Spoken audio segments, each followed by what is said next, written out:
Whoop, whoop. Let's get into it, man. Good thing I looked. Someone said, I've been watching Ian and thought I'd give Coach another go. Good thing I looked. Well, shout out to you, Spaceman. Spaceman, shout out to you. Ladies and gentlemen, we are live. There's a lot going on today. Let me just sum it up really quick. Candace continues to make the microphone theory even more plausible in a great way, only like she can. And Trump betrays Bibi for America. How dare he, okay?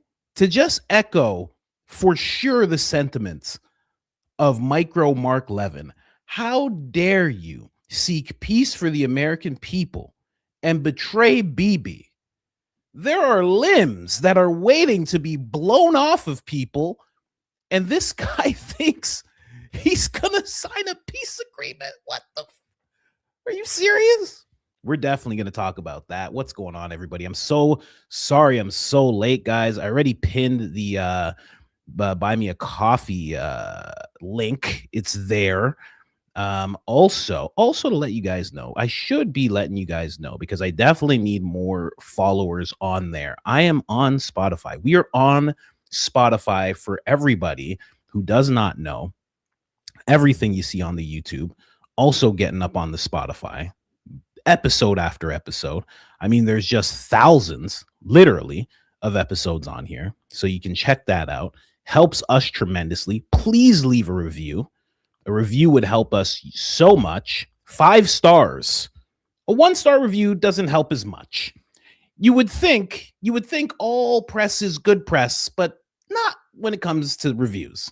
Someone said I use Apple Music. It doesn't matter because when you use Apple, Spotify actually counts that as a view in the overall sense. They've actually struck up some distribution deal, apparently. That's what I was told on the inside of things recently. That just happened last month.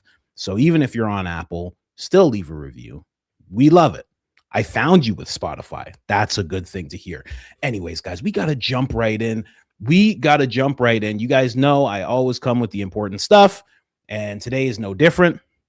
We are making sure that you guys see the important things. First and foremost, I mean, it's the same picture. No? Is this not the same picture? Is this a different picture? I don't understand. This person just posted 2 pictures beside each other, and they're the same. I think they messed up. Yeah, I have to say I love this character from Community. If you haven't seen the show, I mean, Blake is the dean. He literally is the dean, right?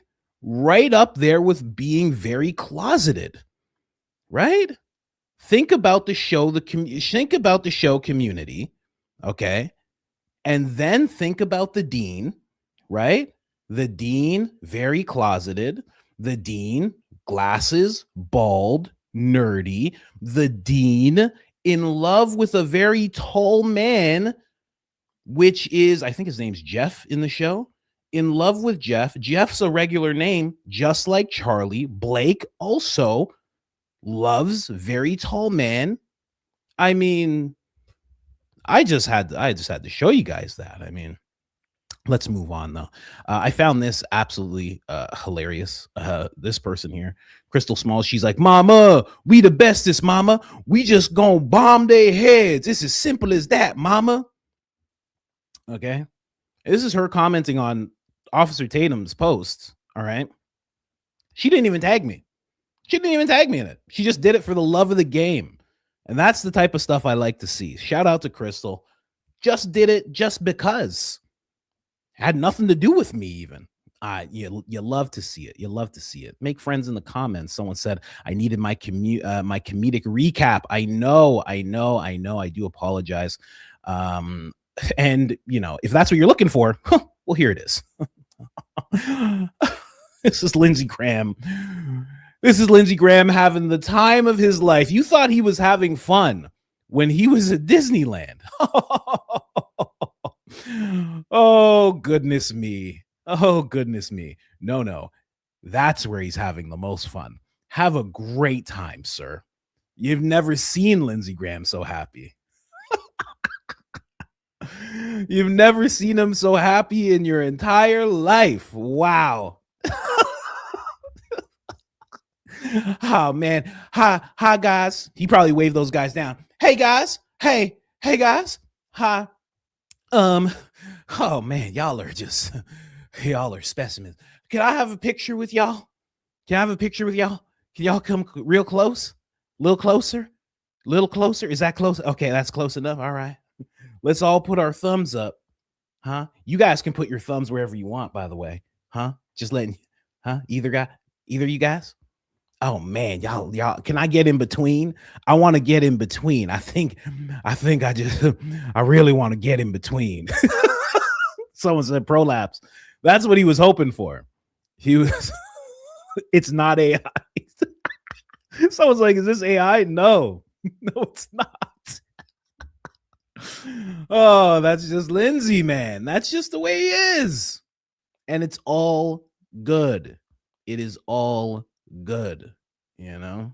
Anyway, let's move on, guys. Let's move on here. We are going to be talking about what Trump has done. It seems pretty big. What's even bigger is Bibi's response to it.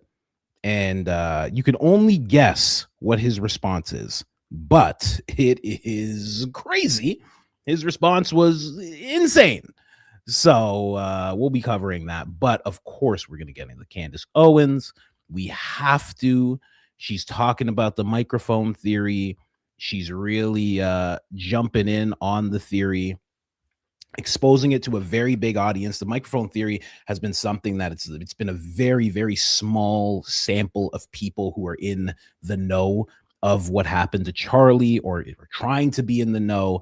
And now she's exposing it to a very, very, very big audience. I love it. Like I said, John Bray deserves all the shout outs. He's the one that has been covering it since the very beginning. Him, Trigger Smart. I actually have a clip of Trigger Smart from an old video I did from like 5 months ago. And I mean, they've been covering it even longer than that.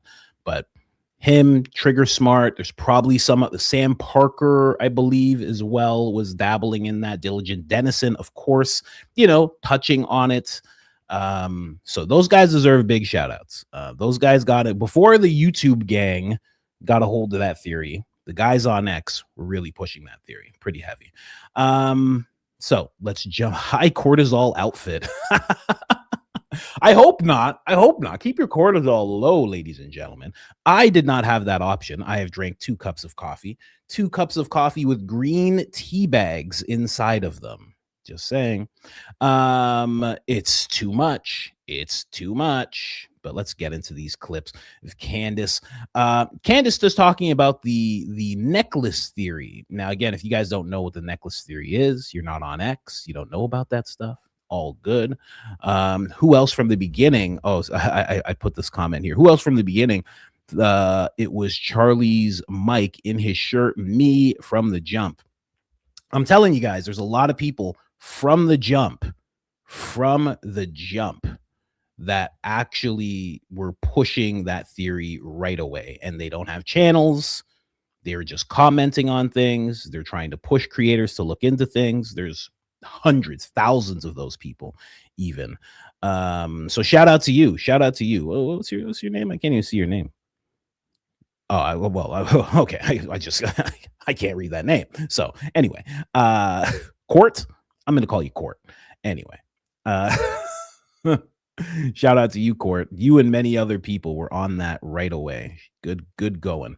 Let's jump into this first clip where she's talking about the necklace theory. If you don't know what that is. There was a theory after people started realizing how odd it was that everyone had a personal story about this necklace. There was a theory that began floating around that maybe it was the necklace that was rigged. And I would like to say categorically that I do not subscribe to that theory. I do not believe that was the case. I actually strongly discount that theory for two very simple reasons. One, that would leave things to chance. There was a chance that Charlie didn't put on his St. Michael necklace that morning. There was also a chance that while traveling in a highly pressurized cabin on a plane that morning to Salt Lake City, that something could have gone horribly wrong. Simply put, with that much planning that needed to be involved to rig something, they would not have introduced a variable that was completely out of their control. Like, I hope he wears his necklace today.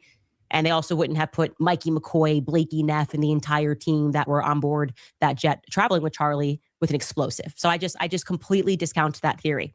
It is much more likely that the reason there was focus on the necklace, the reason the feds were looking for that necklace, the reason that it was given to Erica is because if our theory is correct, it contained explosive residue. That would have probably been the single most thing that had explosive residue on it because it was on his chest. It would be that simple.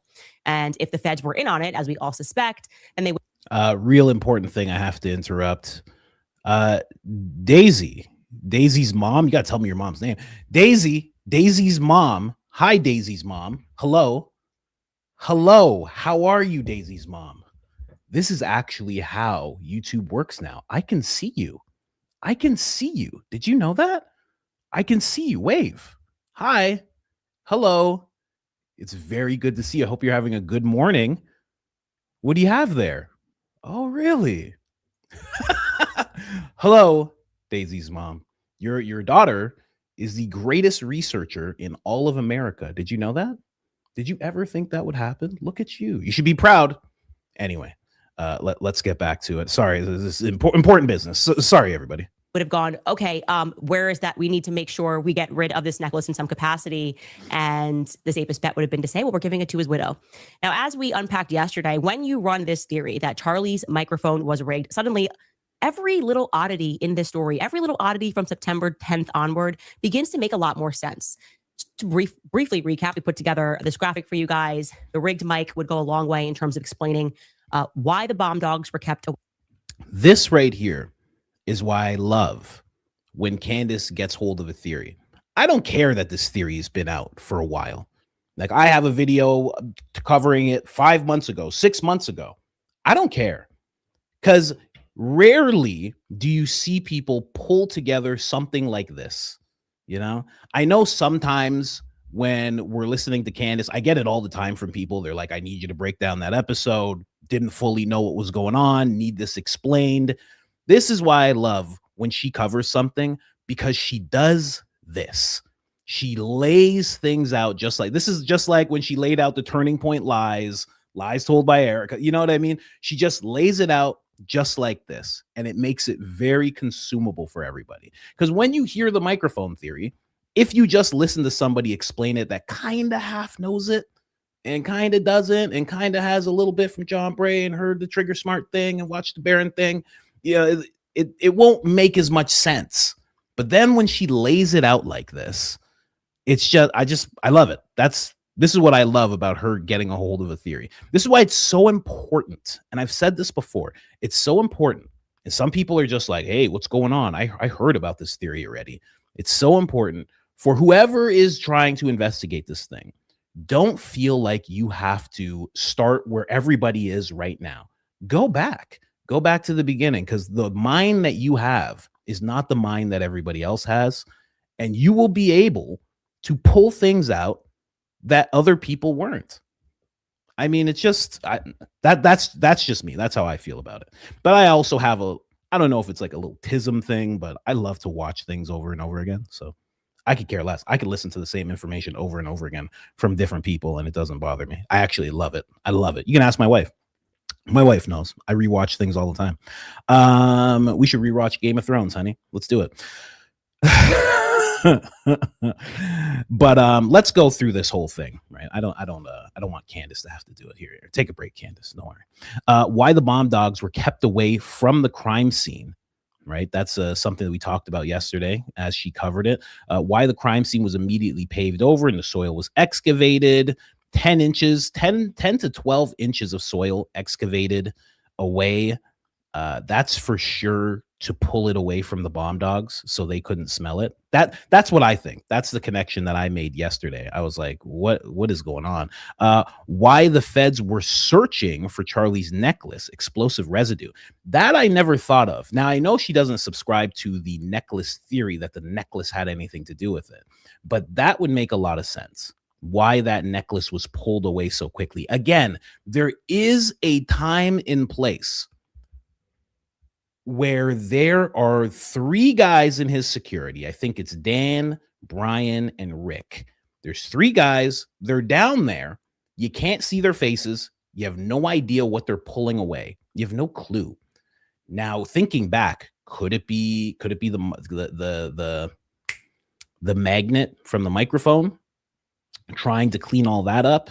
Maybe. But then why is there so many black shards inside the car? Did they carry him and that was just a residual of it? They couldn't clean up all those shards. No way. It's not what like one of them had like a little handheld vacuum or anything like that. They had nothing. Actually, Brian had a fanny pack and it was stuffed with mints, apparently spearmint, because he's a gentleman. But other than that, someone from Kick. Wow, people are watching on Kick. We're on Kick and Twitch as well. But what were they cleaning up? You have no idea. What were they gathering? You have no idea, because he didn't pull out any gauze. People just assume they were stuffing the wound, but he didn't have any. Now, he was on his knee, so he could have had a fanny pack here and been doing this and doing that. That is possible. That is possible. And that's what he claimed on the Sean Ryan show, just so you know. But where were the alleged gauze? Yeah, where were the wrappers to them? Like anything. So it is what he alleged on Sean Ryan's podcast. He did say he did that very quickly. They moved him, but the necklace with explosive residue, that's a possibility. I think. I really do. But also, I guess everything would have that, right? His shirt would have that. I guess that's why she brought up, well, I think in this episode, yeah, she brings up the clothing. I guess, yeah, everything there would have it. And they got rid of all that stuff pretty quickly. Again, they didn't even have, like, she talks about the bomb dogs not being brought to the scene. The scene wasn't even up long enough to bring the bomb dogs. They're searching for the firearm over here. They find it. Who knows what they do after that? I don't have any tracking on what they were doing after that. But the SD cards are already out of the cameras. And then within, I don't want to say within minutes, I'll say within 90 minutes, everything's torn down. And then within 24 hours, all the soil is dug up. And then by Sunday, it's paved over. It happened really, really fast. Really, really fast. Let's go over here to I'll read the rest of it. Why the feds were searching for his necklace. Why there appears to be shattered black glass all over the SUV, which transported Charlie to the hospital. Road mic shattered. You know what would be a good experiment that I haven't seen anybody do, and because it's costly? Buy one of those road mics and smash it. I have the DJI. The DJI is not the same as the road mic. I might do that. That's a pretty simple thing. I wish Candace would do it because I feel like she makes a little more money than I do. But I would do it. I don't know. Just like hit it with a hammer and see what happens. If it busts into a bunch of pieces, then kind of have your answer there. I don't know. Anyway, why is there no available footage or any eyewitnesses reports of someone seen firing a shot from the Losi Center? That's true. There's nobody, but people did see a person beforehand, but that person doesn't match the description of Tyler. That person was in all black, and some people even say tactical gear, which would be a little on the nose if you were going to be like setting up a shot. You don't really want to show up in tactical gear, but that is what's reported. But nobody saw him, and nobody saw him run either. No one. Only the camera did. The 1940s Potato Plus camera saw him. That was it. Why the feds did not conduct a standard GSR test when Tyler Robinson was brought in. That's an interesting thing. I've talked about this before. I've had quite the wild life. I used to know a lot of wild characters. And He's gone now. I don't know. I don't know. Listen, he's passed away. Rest in peace. But he was around a shotgun blast. He was around, and he got locked up and everything. Had to go through the court system and all that stuff. Um, he was around one, and they did the thing where they looked to see, and he thought he was good, and then they turned that light on, and he was covered in gunpowder. He said, he was talking to me. He used to talk. He was funny. He was like, bro, he's like, dog, oh my God. He's like, yo, they put that light on me, bro. He's like, from head to toe. I mean, on my shoes, my face. He's like, it was everywhere. I'd never seen this before. Oh yeah, they'll catch you quick. They'll catch you quick. So why didn't they do that with Tyler? Yeah. Rest in peace to that guy. I love that guy. One of my best friends. Love that guy.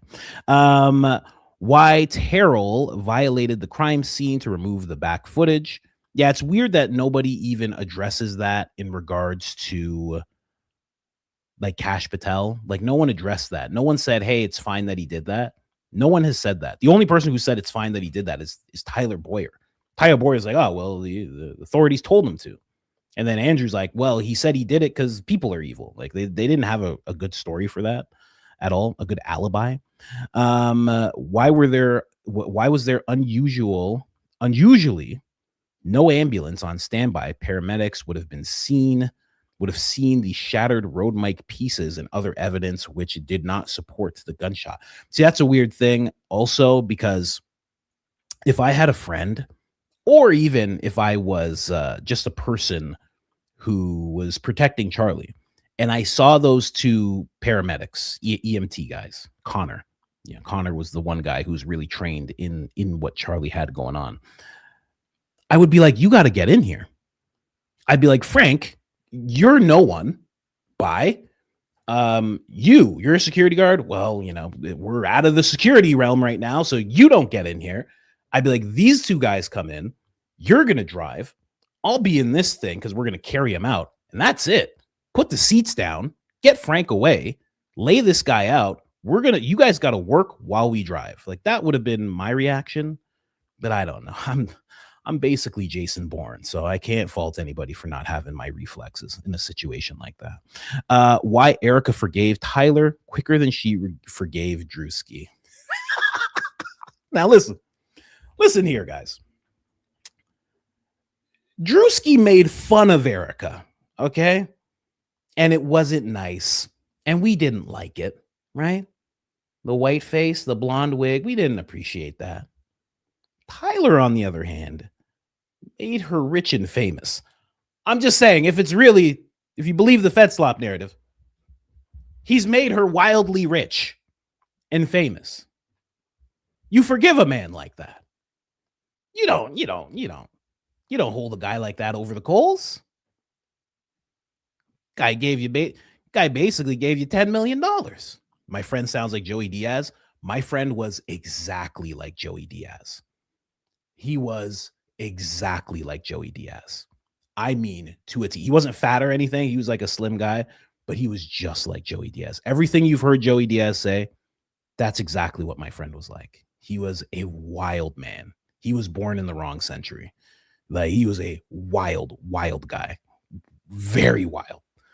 He protected me. He always protected me. Great guy. I'm sure he probably still is. But yeah. Drewski kind of, brought down her social stock. Tyler Robinson built that thing up. You kidding me? Gotta forgive Tyler. What are we talking about here? Come on. You think she's mad at Tyler? She's putting on sparkles, pyrotechnics behind her. People are like, hey, you want to be vice president? She's like, you know what? I forgive him. She was ready. She's like, oh. She's like, I got to give this guy send this guy a bottle of champagne. He's probably in his cell just like, this bottle of champagne. What is this? Who sent me this? From you know who? Who sent me this bottle of champagne? It's covered in sparkles. She's going to see him in the courtroom and be like, yo, big up. Yeah, Big T, Big T. Hey, senior. I seen ya. I feel I'm the one who filled the commissary. I'm the one who filled it. Big up to you, boy. Big up.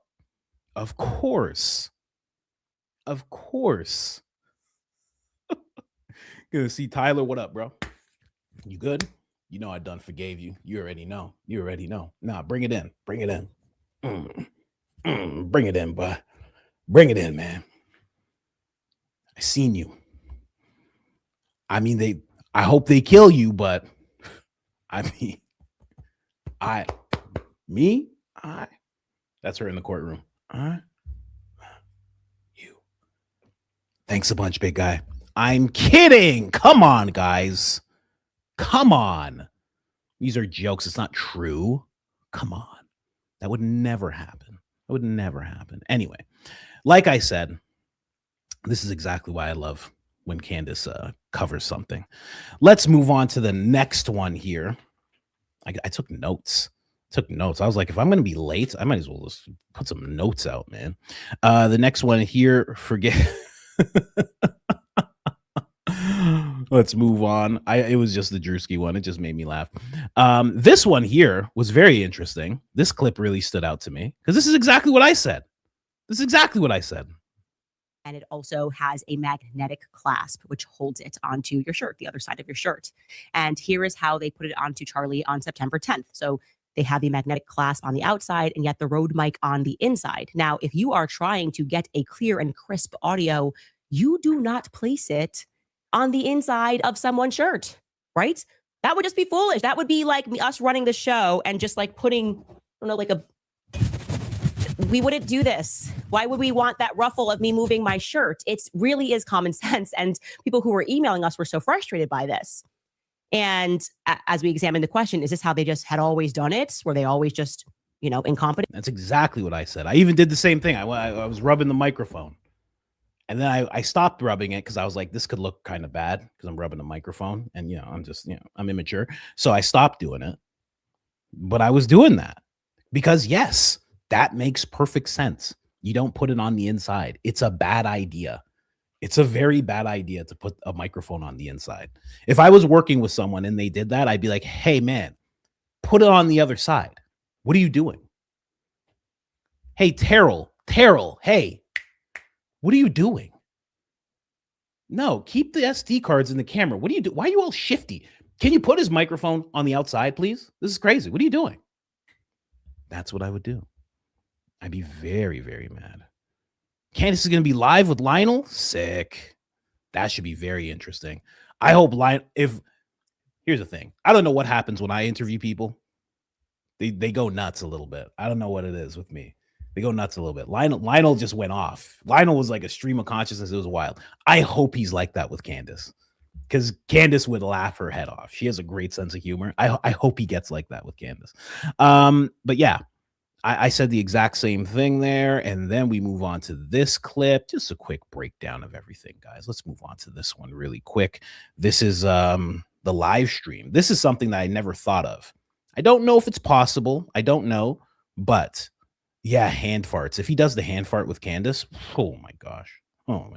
Anyway, let's get into it. Here is one of hundreds of emails that we received from audiovisual professionals. This person wrote, Candace and team, I'm an AV professional and I believe that you are onto something with the Rode lav mic. The only reason for Charlie to be rigged with two mics would be because one was being sent to a broadcast recording or a live stream. Had both his handheld mic and the Rode mic been used to run audio to the PA system at the school using different channels, this would cause a myriad of issues that would present with interference, overlapping, and echo between the two channels. We need to find out about if this supposed recording or live stream was actually produced. If not, big red flag. So I never thought of that when I was telling you guys yesterday what would be the reason for the two microphones. I never thought about a live stream. Okay, I never thought of that because, admittedly, back in my day when I was doing things, having a live stream wasn't really a thing. You didn't really live stream events like that. Am I going to sneeze or not? When your body's deciding, am I going to do it or not? Pick. Pick nose, whichever one you want. You want to sneeze or you don't want to sneeze? Okay, you don't want to sneeze. Fine. Sorry, having an internal struggle right now. But I never thought of that at all. You go to X, we go to Charlie's page, which is, run by other people now. We go to Charlie's page. They're live right now. Okay. Let's see. Let me see here. What do they got going on here? Okay, they don't have much going on. They just play the news. Are you allowed to do that? Okay. They just play the news on their live streams?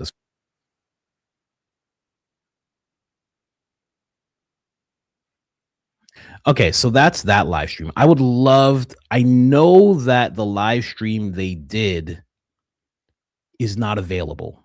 I know that for a fact because they took it down right away. I don't know if anybody has a clip of it, but apparently they were live streaming that event, but the second that it happened, of course, they took it down because people were able to go back and start replaying it over and over and over again. So they didn't want that, obviously. People were shocked by what they saw, as you guys remember, all the way back then. Someone said, which live stream? I'm not sure. Oh, from September 10th. Yeah, I'm not sure if that's up anymore. I would think they would take that down. They didn't even get to finish, right? Charlie only went for so long. I doubt they would keep that up. I wouldn't put it past them to keep it up and then cut that part out. I don't know. I wouldn't put it past them, honestly, but I think they took it down. I'm pretty sure they've taken it down. That would be a great measure to hear what the audio quality sounded like. From what I know, from when I was showing you guys TikTok versus him having the mic and not having the mic, YouTube having the mic, not having the mic, usually you are able to have that live stream audio come from the handheld mic, but maybe it would be better to have it come from one of those mics. It's not, you could say that the Rode mic sounds better in a way sometimes, but I don't know. That's going to be a hard one. I don't even think it was public, to be honest. It was up. I remember because I went to it. I've never shown the video. I just have the video in my archives, but it was when it first happened. I couldn't keep it together. I was crying so much. It was alarming. I was crying a lot, and I was on the live stream. I remember I was like literally in tears trying to like pull together all the information that was happening. It was while people still thought he was alive potentially, and there was a live stream up, but then when you went to it, it wasn't there anymore. So it was crazy. Anyway, let's move on. So that was one thing I never thought of.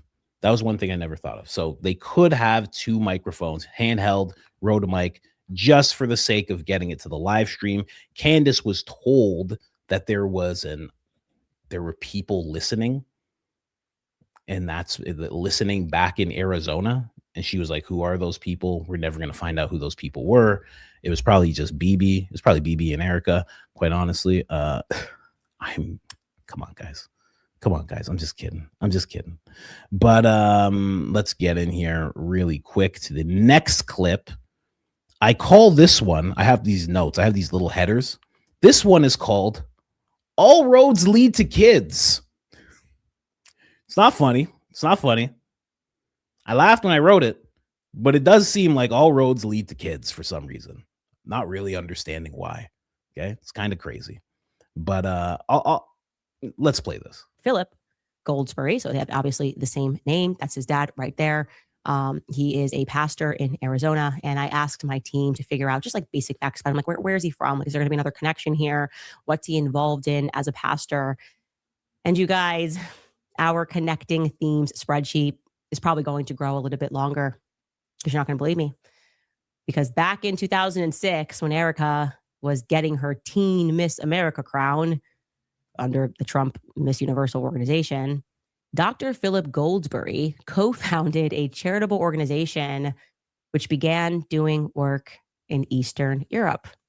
The organization would come to be known as Soder Global Ministries. And of course, They were in Ukraine. And of course, they were in Romania helping to provide medical care to orphanages. I kid you not. I can't take it. I cannot take it. It's not possible. All of my homies are doing work in Eastern Europe, said nobody ever. It's just not possible. Look around, tag 10 of your homies, see how many people are doing ministry and work and helping Romanian orphans. This is not possible. Okay. But this is who Philip Goldsberry's dad is. And this is a fact. We verified it. We have pictures. Now, despite starting to do work before 2010, they didn't officially file paperwork for their global ministries until 2010. Right? It is very weird. It is very odd that it keeps coming back to Romania and J.E., big J.E., J. Einstein, as some people call him in the high IQ outfit. It is kind of weird that it keeps coming back to that. It's very coincidental. Somebody was asking me for the EMT video. I would have to go back so far in my videos. I would have to go back like 6 months to show you that. That would be very, very hard. I don't know that I can find that video for you. You'd have to search it. You'd have to really, really search it. Let's see. I don't know. It's really, really difficult. Like even just now, I'm scrolling. 4 months, 5 months, 6 months. But I'm going to do it at the same time. I'm going to talk to you guys and look for the video at the same time. The EMTs.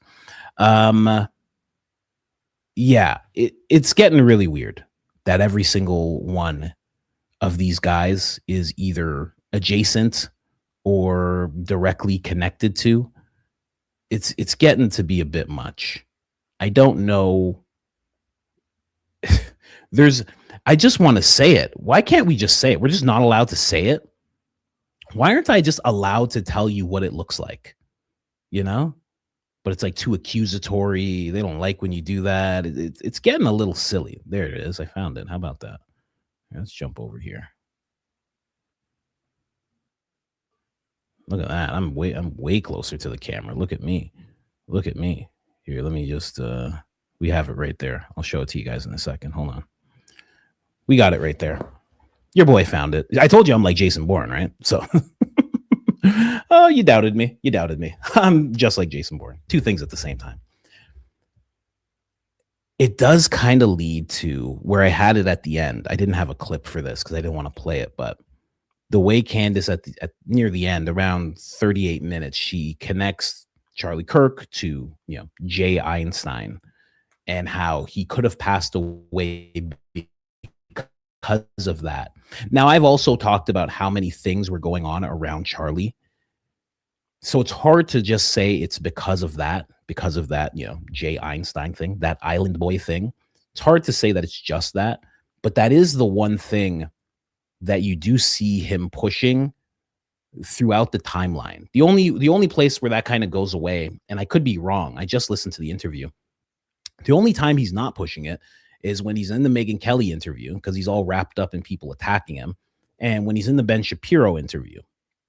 But other than that, throughout the events, throughout the Josh Hammer, Dave Smith, the Tucker Carlson, Officer Tatum, the Go Max fiasco, debacle moment, the whole time he is pushing very hard for those files to be released. He also says while he's under the tent at one of his events, he says that the whole thing needs to be released completely unredacted. That's what needs to happen. Then we found out that the president, Trump, actually scolded him for platforming all these people to talk about those files. So it does make sense there that it could be that, and that is a big enough thing.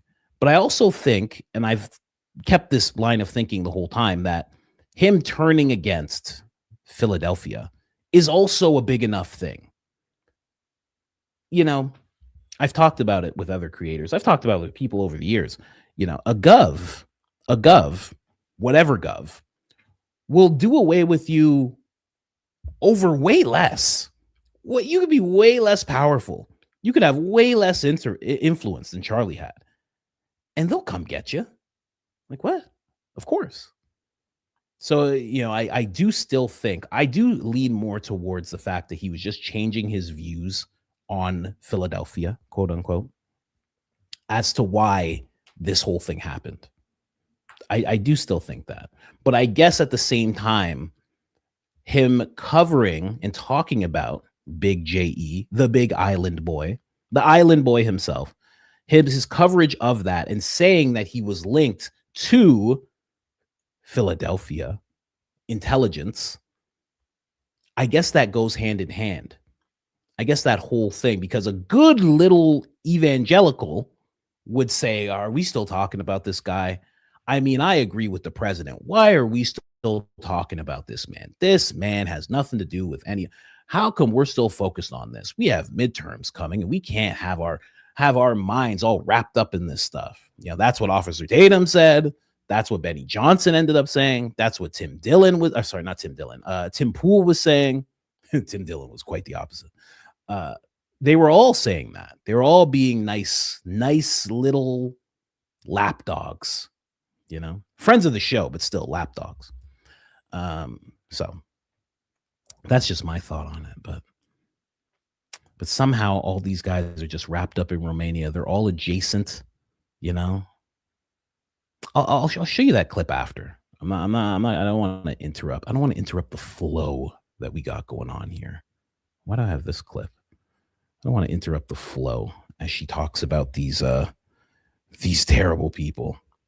She's going to say some things that I don't want to play. Right? 2010 being the very year that the Black Sea Rotational Force set up a base in Romania, which would subsequently be accused of trafficking children. This is what landed Erica's Romanian angels in some hot water online when they realized she was partnering with Colonel Otto Buscher, and Colonel Otto Buscher was the person who was accused of doing that, setting up this base, trafficking through it.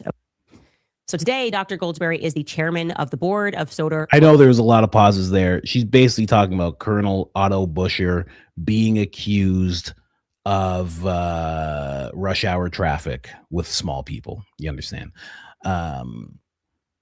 Yeah, exactly. Ian Carroll has some great videos about it. Barron and Ian did a video together about it. I actually have a clip of it right here. They did a video together I was covering where I think they sat down for like 3.5 hours and discussed everything. And this was all stuff that Ian was bringing to the conversation. So Ian did quite the deep dive on it as well. I mean, there's so many people. I see a lot of people talking like as if like, oh, this person is the only one. It's like, I think the only person who gets to sit there and say I was the first one is John Bray. That's it. Nobody else gets to sit there and say, oh my gosh, for so long. I'm pretty sure he's been covering it since day one. And he's never turned away from it. He's put in the most work, hands down. There's no one else. He is the GOAT of that theory. He is the keeper of that theory, quite honestly. Anyway, the fact that it leads all the way back to Romania with all of them, how is that possible? You know what else Candace mentioned that I found very interesting? She mentioned Albania as well.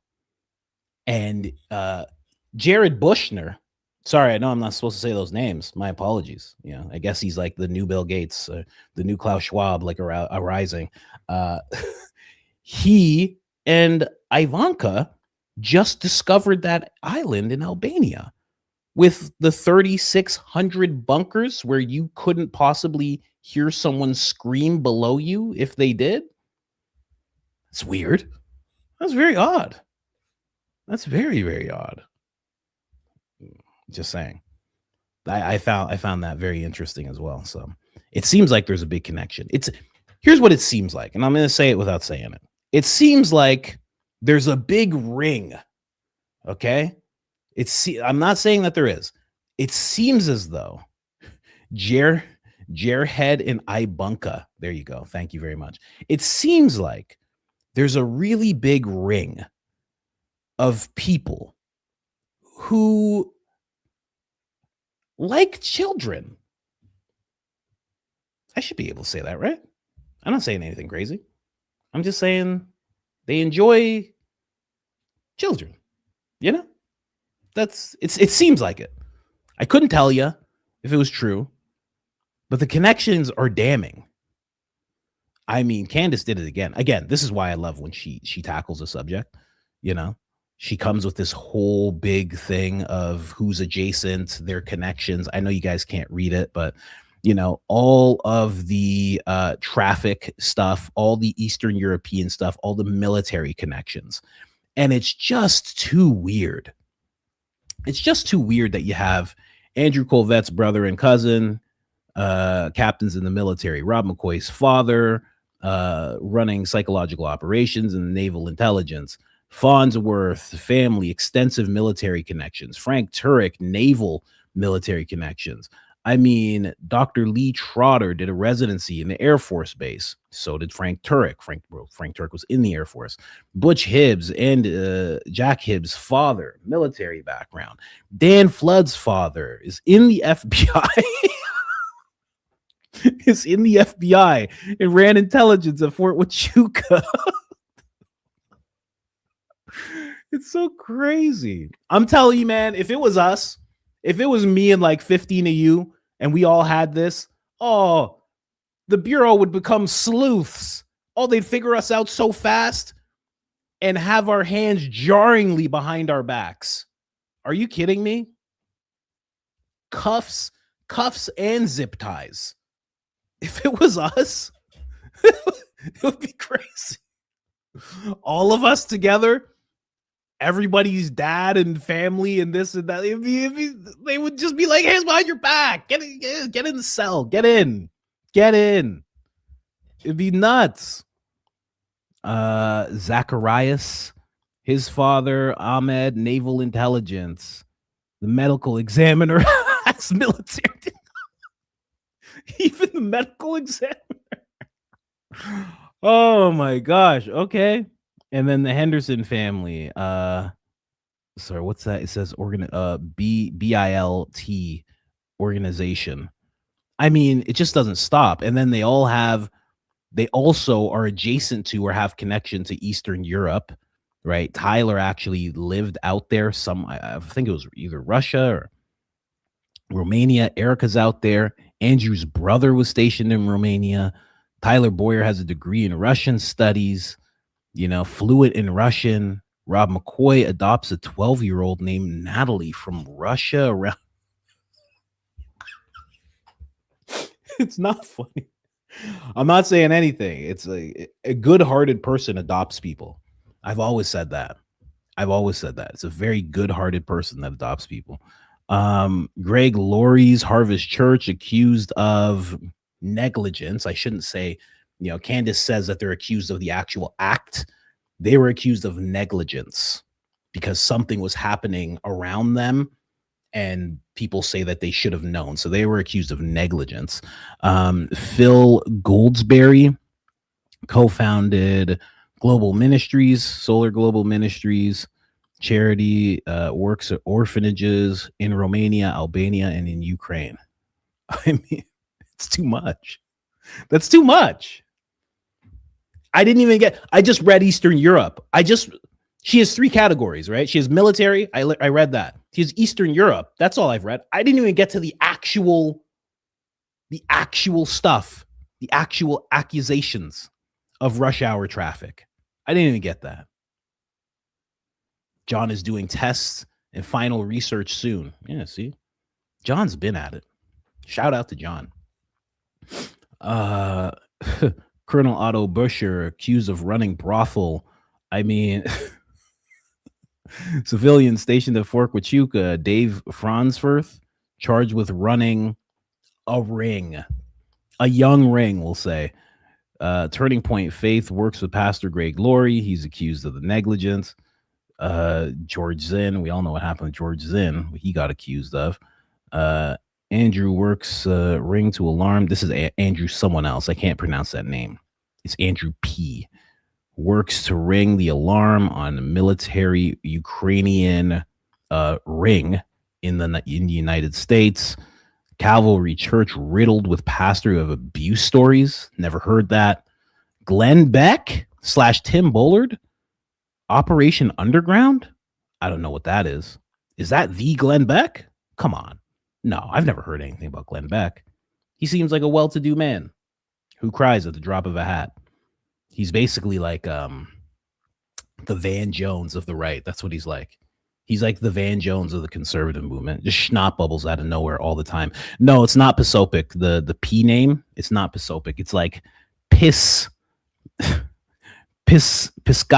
It seems like it says Piscato or something like that. Erica lived in China and worked with, victims of rings. I mean, it's a lot. It's a lot when you read it. Yeah, I know when she brings it up, she doesn't actually go through it all. That's why I'm doing this right now. She kind of just throws that information at you and then she just keeps on going because she just has an hour to like bang it out. But man, that's too much. That's too many things. Isn't it? Isn't it too many? That's too many things, man. Just shut it all down. I mean,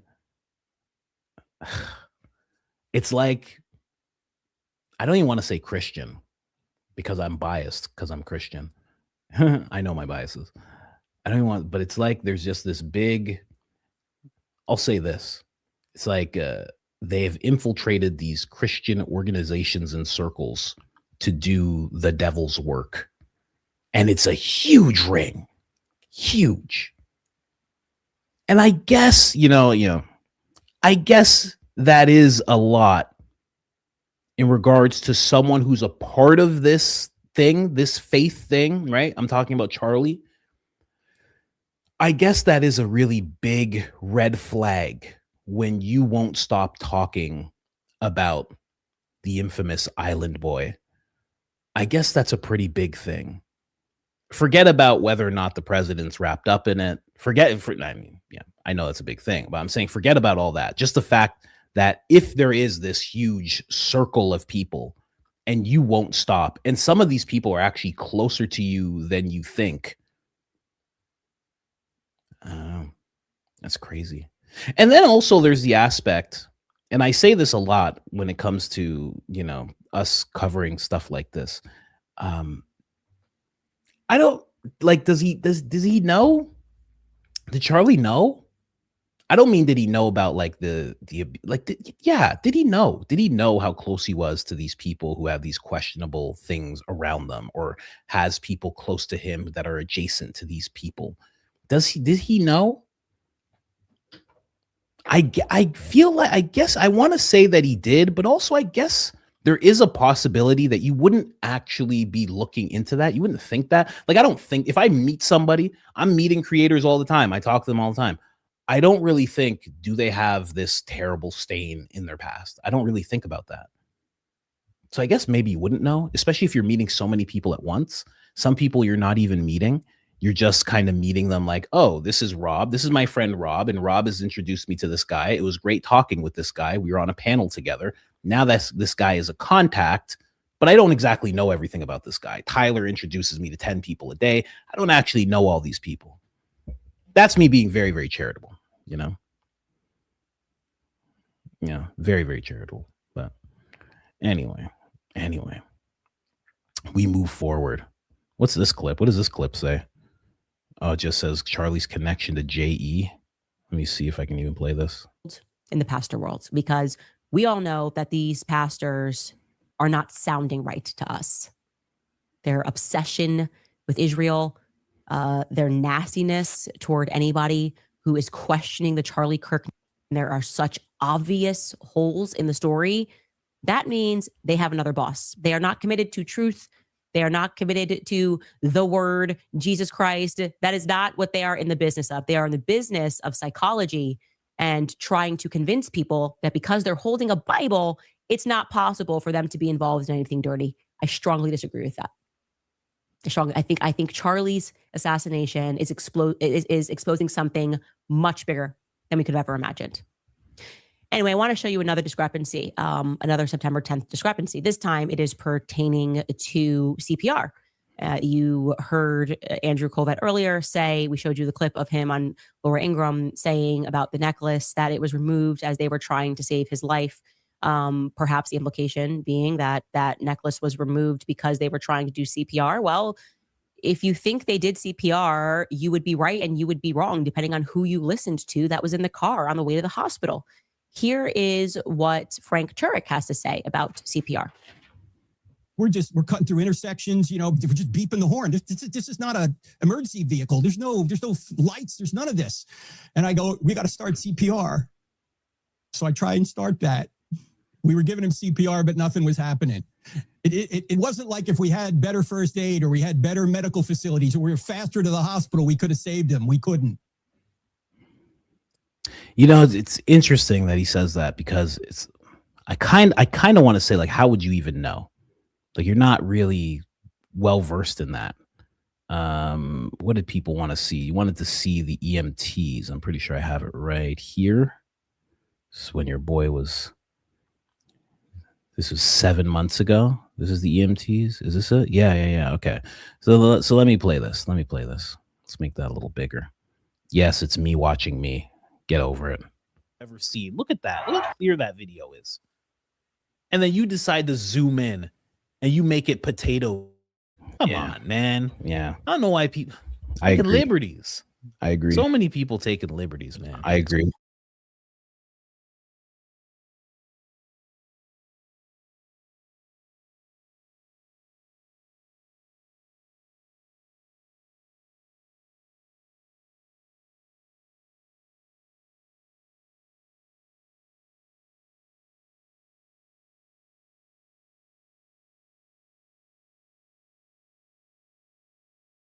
Just happened. Did I just blip out for a second, guys?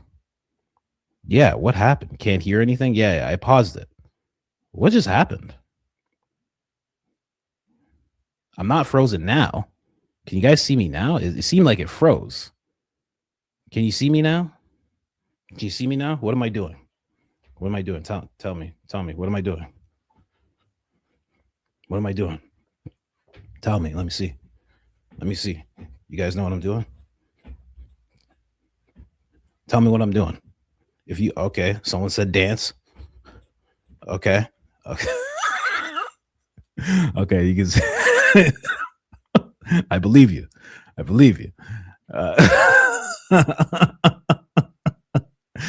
Yeah, weird blip. Weird little blip there. Let's keep going here.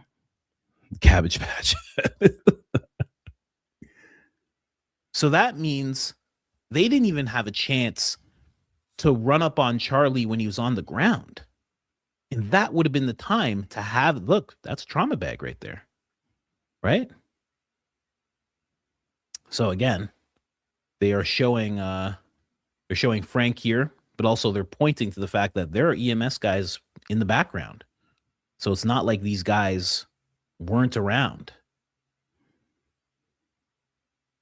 You'll end up seeing them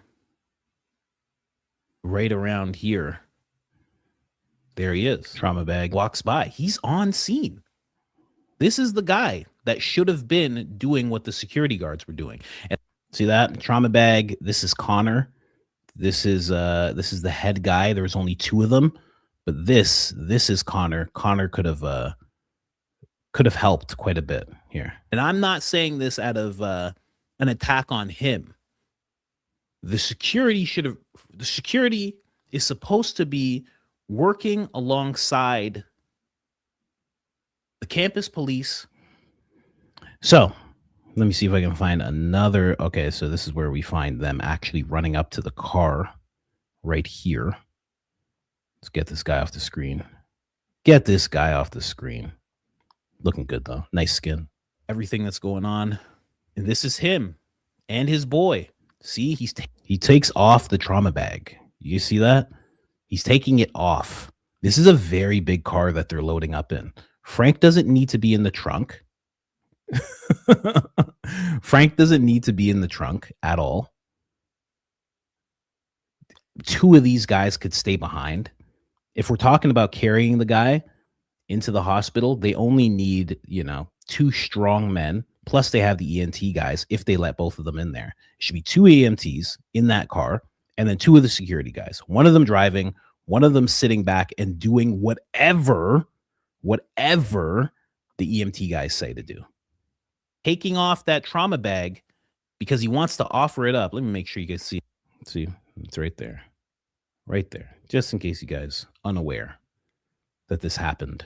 This is a real thing that took place. I just silenced the other guy. Don't worry. So there they are. They're ready to work. They're ready. Like everything you need is in that bag.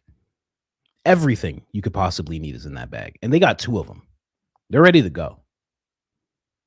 Talking about CPR, talking about there's nothing we could do to save him. That's up to these guys to determine in reality. So he has a one big bag and then he has a small bag. And his boy has the same thing. Right? Like Frank being like, oh, there was nothing we could do. There's nothing we could do. Let these guys decide. These guys would tell you. It's what they do. And also they have the mindset. I've seen this with paramedics. Paramedics have the mindset, even if the person seems like they're dead. They're just like, we're just going to keep doing this until we get to where we have to be. We don't stop. We don't stop until literally the doctor who's supposed to take him says he's gone. That's the only time we stop. So they just would have kept working on him. I don't know what they did. I don't know what they did in that car, but these guys should have been a part of it. So, yeah, this is them just pretty much ignoring these guys.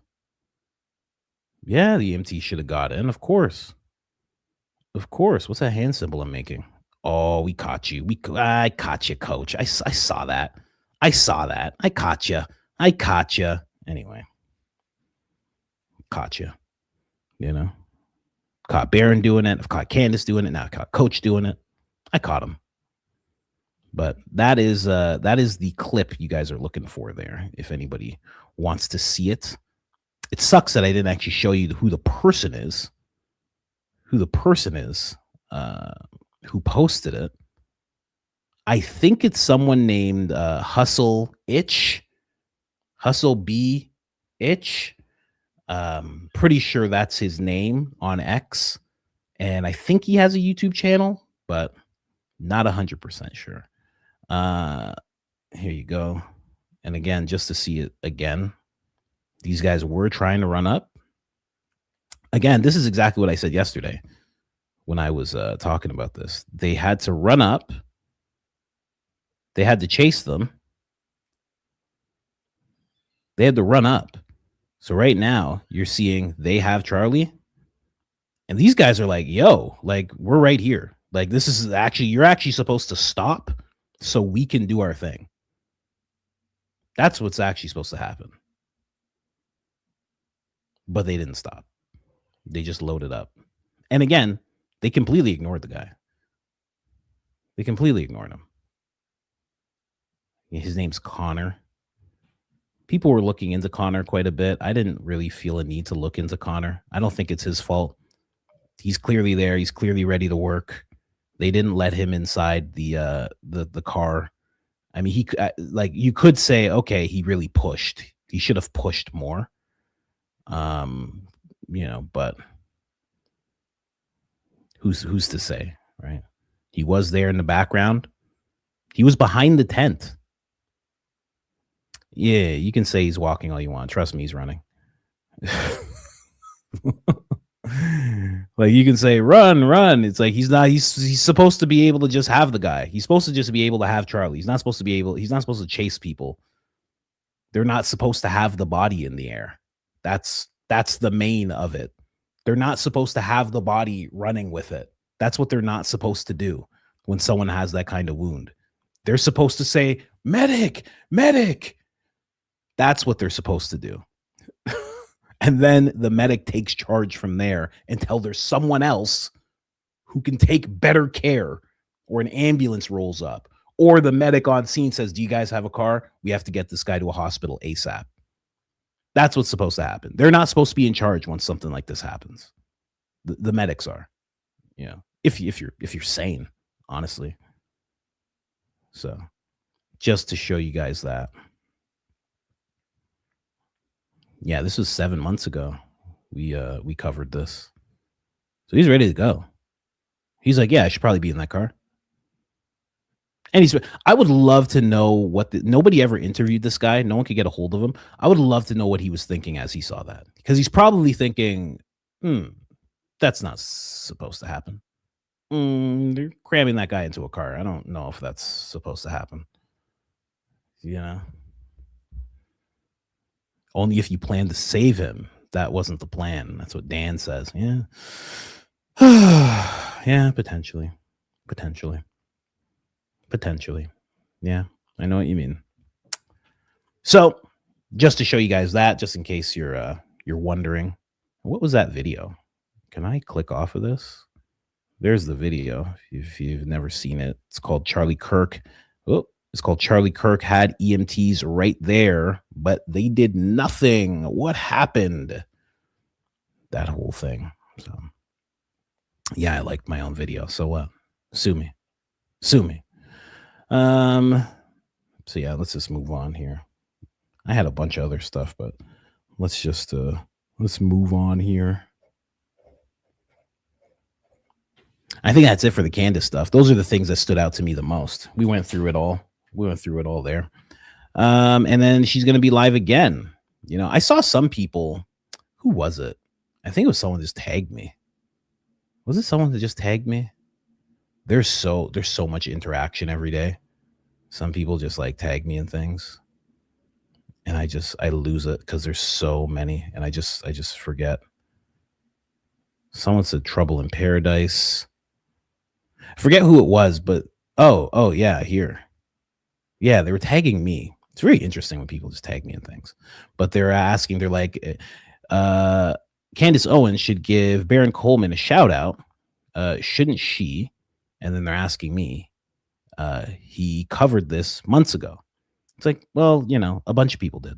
So every time you cover a situation, and I know people tend to expect this because she's a bigger voice, but they think like she should just like as if she won an Oscar, she should be like, okay, and the whole list of people: Trigger Smart, John Bray, Baron Coleman, Ian Carroll, you know, Big Nuts on X at Big Nuts. Thank you at Big Nuts.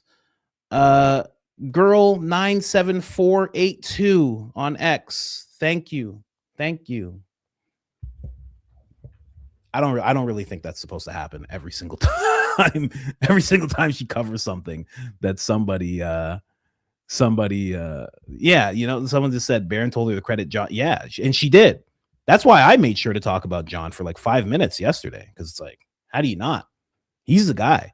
And also, she's kind of making it clear that she's spoken with John. Like, she's spoken with John. She said, hey, John, you know, and her and John were talking about shaped charges. And she was trying to comprehend what John was talking about. So she's clearly talking with John. And then for anybody else who's like Candace to Baron, if you watch Baron's podcast, if you watch Candace, it seems like they're friends. It seems like they're legit friends. Like they talk on the phone, they text back and forth, they communicate, whether it's information or just, you know, shooting the sugar honey iced tea.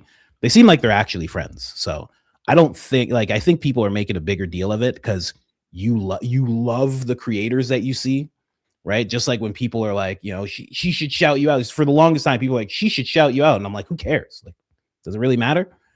You know, it's fun when it happens, but it's not like it's a necessary thing. Like she needs to. Who's John? John Bray. Someone said, who's John? We have to do it. If you say who's John, we got to show you who John is. And I think she's done enough shouting out for people. This is John Bray. John Bray has done an extensive amount of work on the microphone theory. Really, really good work, tirelessly. And see, like, this is what I mean. See, like, people love a creator so much that when they hear anything, like, look, this person's coaches Big Dog and Candace. It's like, sorry, man, that's not how our minds work. But that's how your mind works when you love somebody. You know, I'm glad you love Candace. You should. I love her too. But, you know, it gets a little weird when you start trying to pit them against each other. And I notice a few people trying to do that with Baron and Candace. It's not going to work, and it's not necessary, and it's not how they feel. Sorry, guys. You know, or not sorry, you know, like that's a good thing, you know.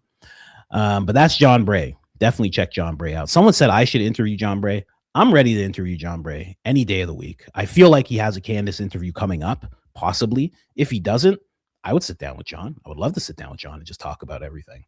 That'd be a really cool interview to let him like lay out his entire body of work. I don't really see that happen much. Somebody should sit down with him for 3.5 hours and go from square one, day one, all the way to where he is now, and just let him just like, you know, talk. That'd be really cool to see. I would watch that 1,000 times. Anyway, let's keep going here. Where we going, guys? Where we going next? I think I'm just gonna go to the beef. Listen, the real beef, not the made up beef that people were trying to make happen. No, not that beef. Real beef that's happening right now. You want to check out the beef, right? Coach, reach out to Candace and Tucker. This is you time. I should reach out to Candace and Tucker. Oh my gosh, should I? That's actually too nerve-wracking because I'm afraid they'll answer. That's honestly, I'm afraid anytime I have a thing that I have to do, I get so nervous. As soon as I agree to a thing, this happens with comedy shows a lot. Somebody's like, come be on my comedy show. And I go, okay. And I'm just nervous until the day I'm there.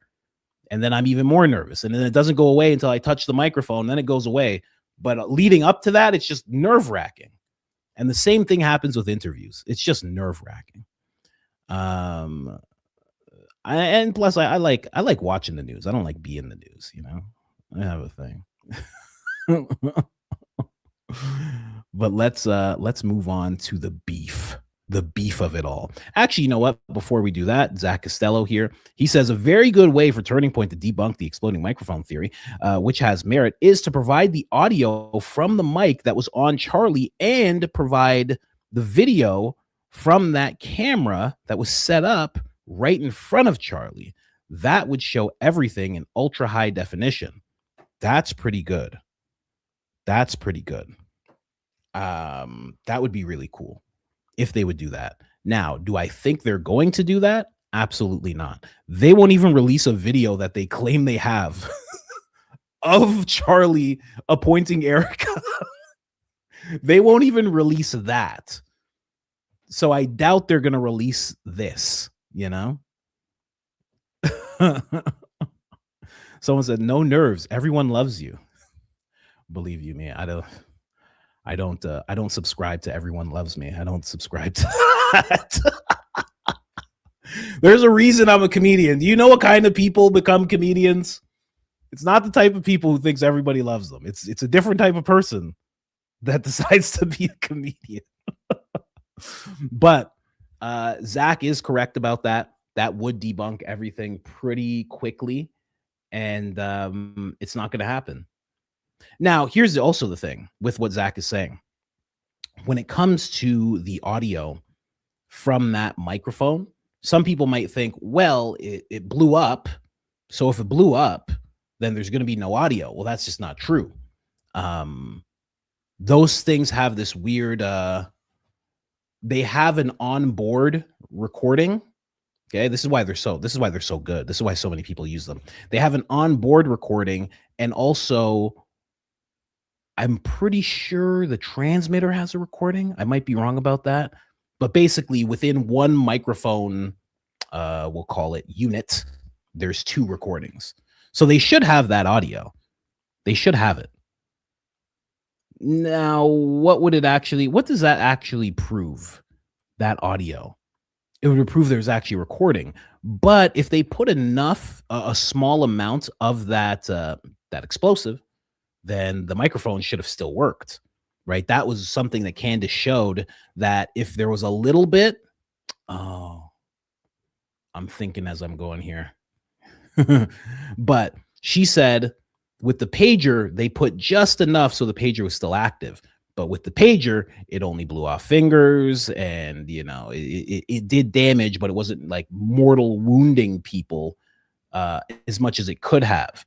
Then she was kind of bringing up the theory that if they used more, maybe you could do some damage like what happened to Charlie. Okay. Yeah, true.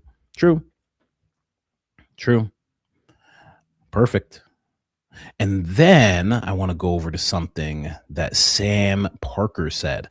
And Sam Parker, if anyone who's watching who knows Sam Parker, he said, when are we going to do that stream? And yeah, we got to do it ASAP, man. You're 100% right to call me out. I'm just so unorganized. You have no idea. People have no idea how unorganized I am. You have no clue. It's crazy.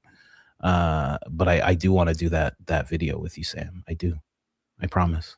Let's go here. What did I just do with it? There it is. Boom. So Sam Parker was also saying this. Okay. He was saying Charlie Kirk microphone theory update. Candace Owens addresses the wireless mic that Charlie was using and how it was a newer feature on Charlie's tour. Charlie was wearing the Rode Mic Wireless Pro, which comes standard with a lapel magnet, 2 storage cases / computer docks, 32-bit sound, and internal device recording and storage. That's exactly what I was saying. Functions. So he goes over the functions here. Functions with the Wireless Pro model. It begins recording the moment it's removed from the case. Is that true? I think you have to turn it on. I don't think it starts recording right away. Maybe the internal. I don't know about that. I have these same microphones. I don't know that it starts recording right away. I don't know that for sure. Once the mic is removed from the case, it's recording. It can only be turned off remotely. That makes sense. Neither Charlie nor the security could have turned it off. Terrell ran away. His other audio guy ran away. They wouldn't be able to turn off the microphone. If the microphone didn't explode, then that recording would be there. Interesting. It communicates with the computer connected receiver assembly on a 2.4 GHz digital transmission link with a range of 850 feet at most. Beyond that, Philip that's his name, Goldsberry, would not have had the capacity to turn it off either, which means it should and could have recorded indefinitely because Philip fled and didn't return to the scene until after Charlie was driven away. Alternatively, it can be turned off using an app plus Bluetooth, but Philip would have had to be in Bluetooth range, but he wasn't. I guess he wasn't. I don't actually know where that Philip guy went. I know Terrell. I know he jumped up there and got the best view he possibly could to record Charlie, but I don't know where that Philip guy went. To be that far away, did Philip really run off all that far? Maybe Philip was one of the guys that helped Terrell up there, because Terrell didn't get up there himself. I don't know if everybody knows that. He didn't get up there himself. 2 people helped him get up there. They kind of pushed him up there. I wonder if Philip was one of those guys. Anyway, all audio was captured, recorded, stored on the mic itself. The 32-bit sound captures quiet whispers, loud shouts, and everything in between. Implications: unless that microphone was destroyed, it was recording everything, including the trip to the hospital. And even after that, Turning Point or Philip should have all of the audio. Well, Philip wouldn't have it. Terrell would have that. Where is that mic? I only say that because Terrell's the one in charge. He's the one that owns the company, so he would have that. Where is that mic? Where are the audio files? What audio did it pick up? Shouldn't Turning Point provide that audio feed? Why haven't we heard anything about it at all from Turning Point USA? Surely someone has listened to that recording, right? Sam Parker, ladies and gentlemen, very smart guy. He plays Candace Owens here, but I don't think we need to play that. I think he laid it out perfectly right there. Goldsberry. There's a joke I was gonna make about that name, but I'm not gonna make it. But that is true. And then what Zach is saying is, hey, if you guys release that, you can really dunk on Candace right now. But it seems like they've had many opportunities to dunk at Candace, and they never take it. They never ever take the opportunities to dunk on Candace at all. from what I've seen at least. Every single time they have an opportunity to prove Candace wrong, Blake just gets on X, he acts all zesty, and the next thing you know, we're not talking about it anymore. That seems to be the rhythm that they have. Or they send Erica out to look like a fool. They do it all the time. Hit try. There was a joke I was gonna make about Gold's. Yeah, Freudian slip. There was a joke I was gonna make about Goldsberry, and then 135 says Trumpstein and Goldsberry. You're hitting on where I was gonna go with the joke. You're hitting on where I was gonna go with the joke. You're very close. You're very close. I'm not gonna make the joke, but you're very close. Oh my gosh, that's so funny. Oh my gosh. Oh, there's a thread. Oh geez. Okay, so more from Sam Parker. I didn't realize he made a thread here. Okay. There was 40 hours of recording capability in the Rode mic transmitter Charlie was allegedly wearing, unless Philip sent the off signal before it was out of range. That mic kept recording after Charlie passed away unless it was destroyed. Is there more? The part about recording automatically, so they had to be audio, is false. Yeah, that's what I was thinking. This is Trigger Smart saying this. Yeah, that makes sense, because that would be hectic. It would be so hectic. Like, I have those microphones. If as soon as I took it out, it started recording, I'd be like, what the hell is this? This crap. I'm gonna have to cut all this audio out now. Like, why do you keep doing this? And then it would like fill storage for no reason. You have to set up shots. You have to set things up. You have to get it in the right place. I'd be like, why is this thing recording already? I'd be pissed. I'd be pissed all the time. Trigger Smart says that's false. It's a simple setting you can change whether to have it record immediately when it leaves the chart. Oh, so it is a thing. It is a thing. Or start recording manually when it's ready. It also defaults to manual recording. Okay. To make it record automatically, when you remove it, you have to change the setting explicitly. Okay. Makes sense. Makes sense. Okay. Cool. Is that the end of the thread? I guess it is. Sam Parker, ladies and gentlemen. Sam Parker.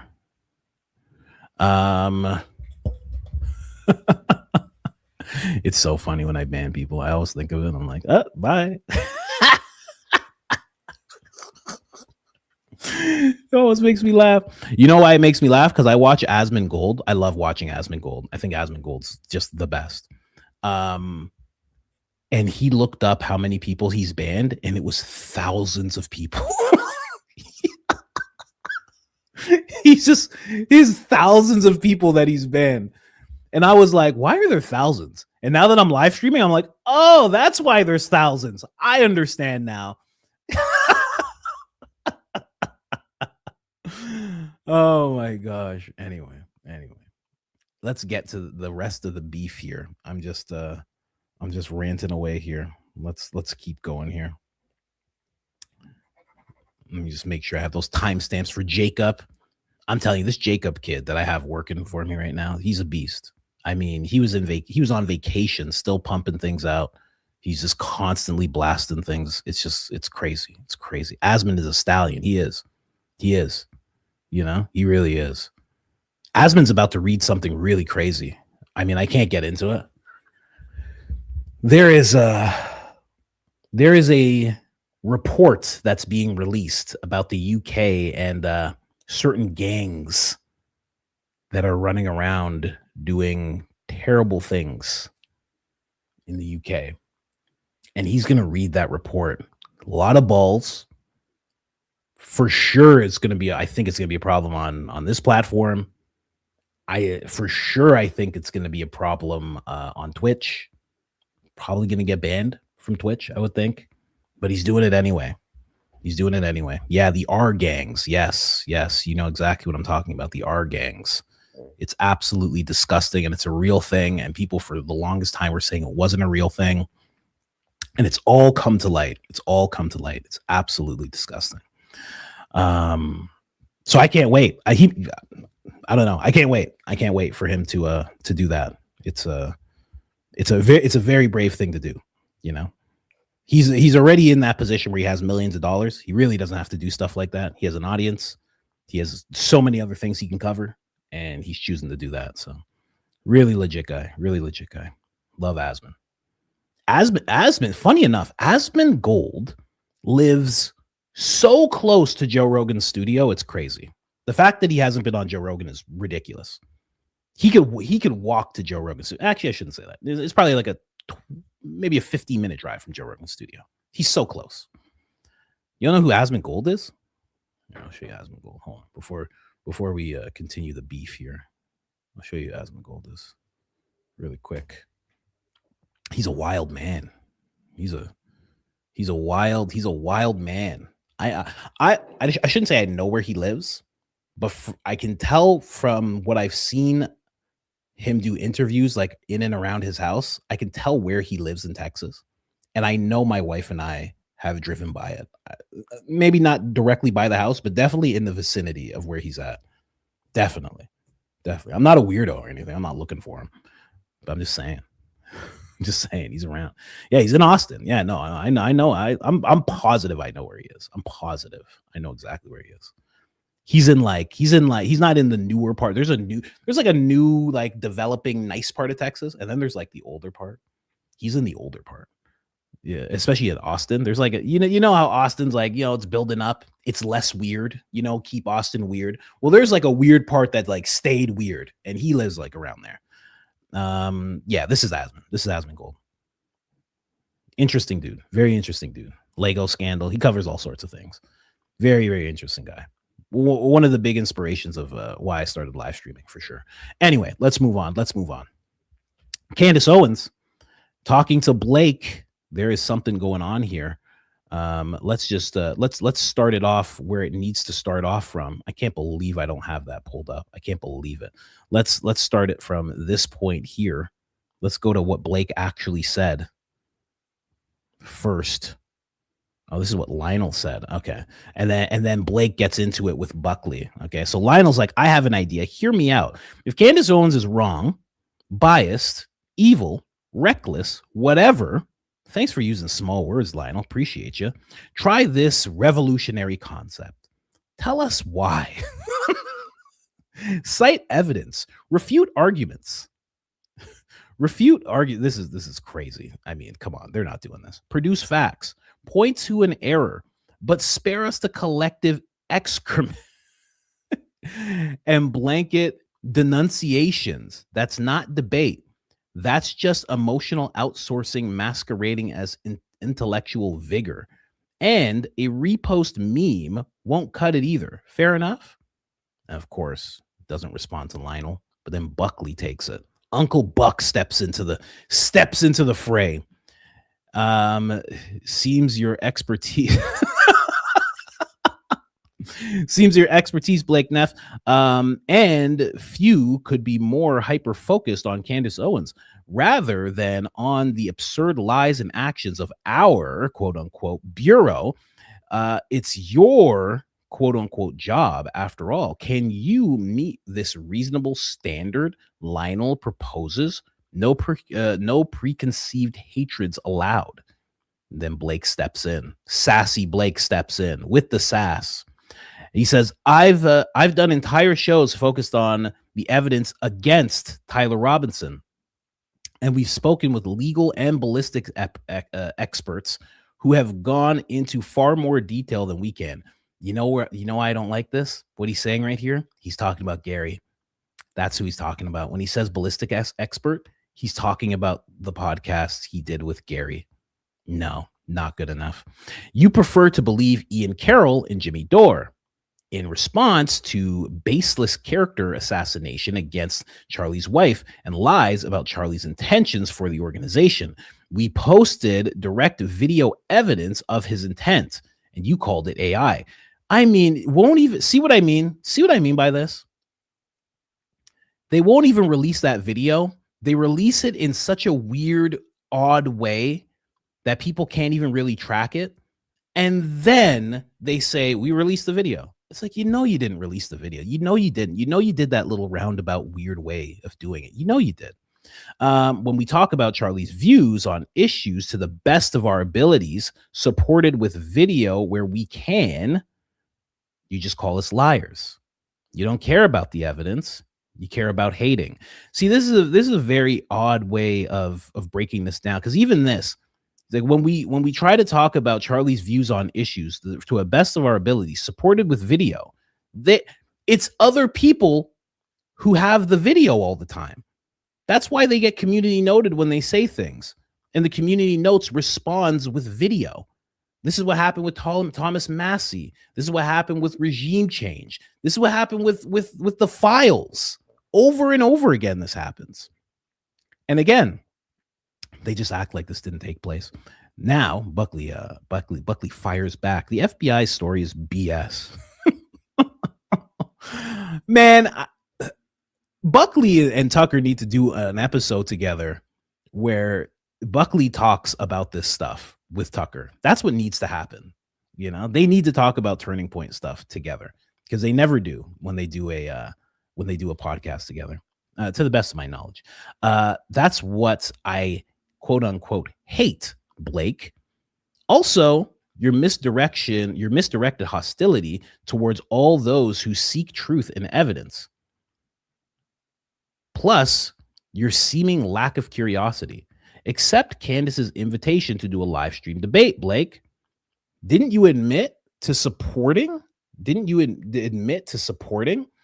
you not directly disseminate yourselves an obviously edited video trolling the trolls? Man, I'm telling you, Buckley is up to date. Buckley knows exactly what's going on. I love it. Let me see if Blake responded. I couldn't remember if Blake actually responded. No, Blake didn't say anything back. Let's see here. And then I have this. There it is. Boom. So Candace actually did respond to this whole thing. She reposted what Buckley said. She said, very easy for us to set up a live stream and a debate the Charlie case. I'd be happy to do it, Blake. Candace show versus Charlie's Truman Show would be the sort of debate Charlie believed in. And then Blake actually responds, Charlie was always ready to debate people who were good faith actors, but he also more than once drew the line at bad faith actors. You see what's happening here? She's not asking Charlie to debate. She's not saying, hey, can you guys get Victor Marx and Victor Marx do a little prayer circle and summon up Charlie's spirit from heaven and bring him on down here so I can debate him? That's not what's going on right now. Not at all. Charlie would not debate someone who suggested his wife was caught in rush hour traffic. You know? Anyway. Someone's like, sure, Jan. People on the internet. Such jerks. Such jerks on the internet. Yeah, someone needs to order Blake a box of HelloFresh, you know? That's what somebody needs to do. Or order him a whole box of HelloFresh. Let me see if I can find this. I know Candace. I know it went deeper than that. Somebody else responded. Again, this guy is someone who worked at Turning Point from the beginning. He said, you do not represent anything this man died for. You're using his name to shut down debate and smear anyone who steps out of line and makes you uncomfortable. Free speech is not just free speech.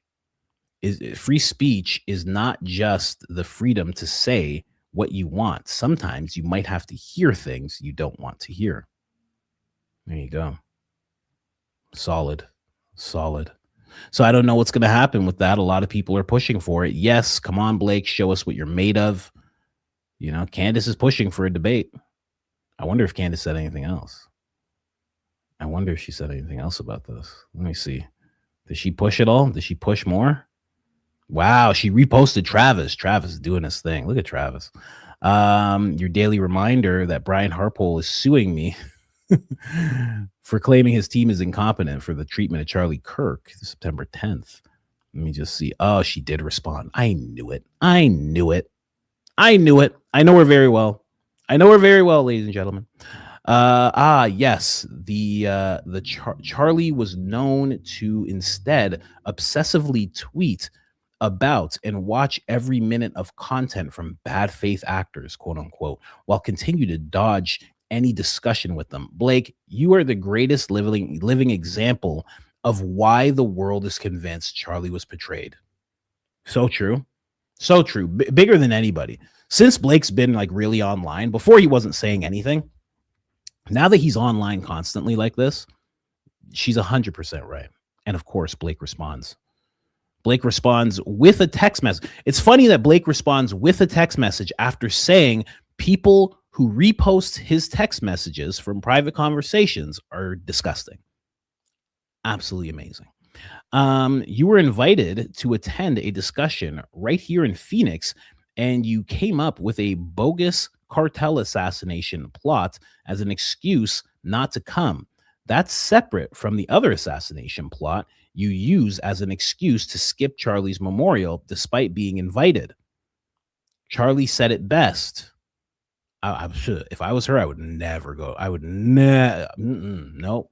You know what gangsters do? So it's a known thing. You know what gangsters do? Like real gangsters, like govs and stuff like that. You know what they do? This is a known thing. They will take out one of their ops and then they'll do a drive-by on the funeral. That has happened hundreds of times. Why? Because they know the people that aligned with that person, closest to that person, will be there, and then they try to take them out too. Nope. I wouldn't go. I wouldn't go if I was her.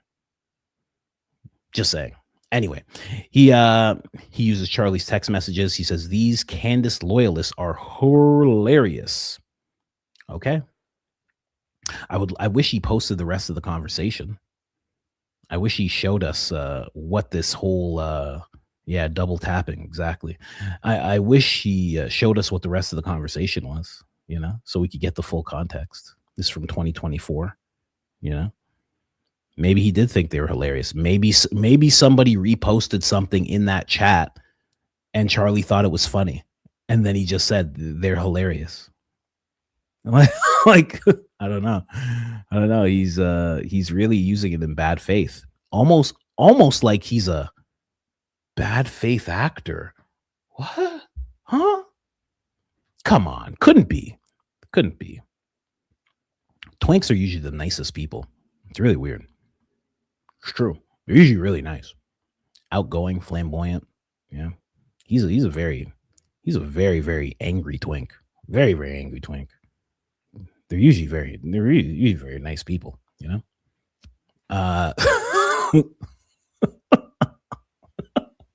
I'm kidding. There's no proof of that. He's Mark Levin. Soon to be. Someone said he's an incel. Kind of, because it's involuntary, right? He's an angry elf. Yeah, that's my wife. Yeah, my wife always calls people like that angry elves. So that's the beef, guys. That's the beef going down right now. Hopefully, we'll be able to actually see some kind of debate happen now that Candace is pushing for it once again. I don't know if that will actually happen, but hopefully it does, And people are just posting pictures of Charlie and Candace together. It's wild. So crazy. I remember when all this was happening, I was like, this is crazy. Like, what is this? You didn't think much of it while it was happening. But man, oh man, were they doing something? Man, oh man. Anyway, that's the beef, guys. That's the beef going down right now. So we'll see what Blake has to say. They're not going to take a debate. They can't take a debate. That would just be crazy. Candace by herself. I mean, she says the Candace show. So it's Candace by herself in a debate. I mean, God forbid Candace brings Barron along. I mean, it's done. What do they do from there?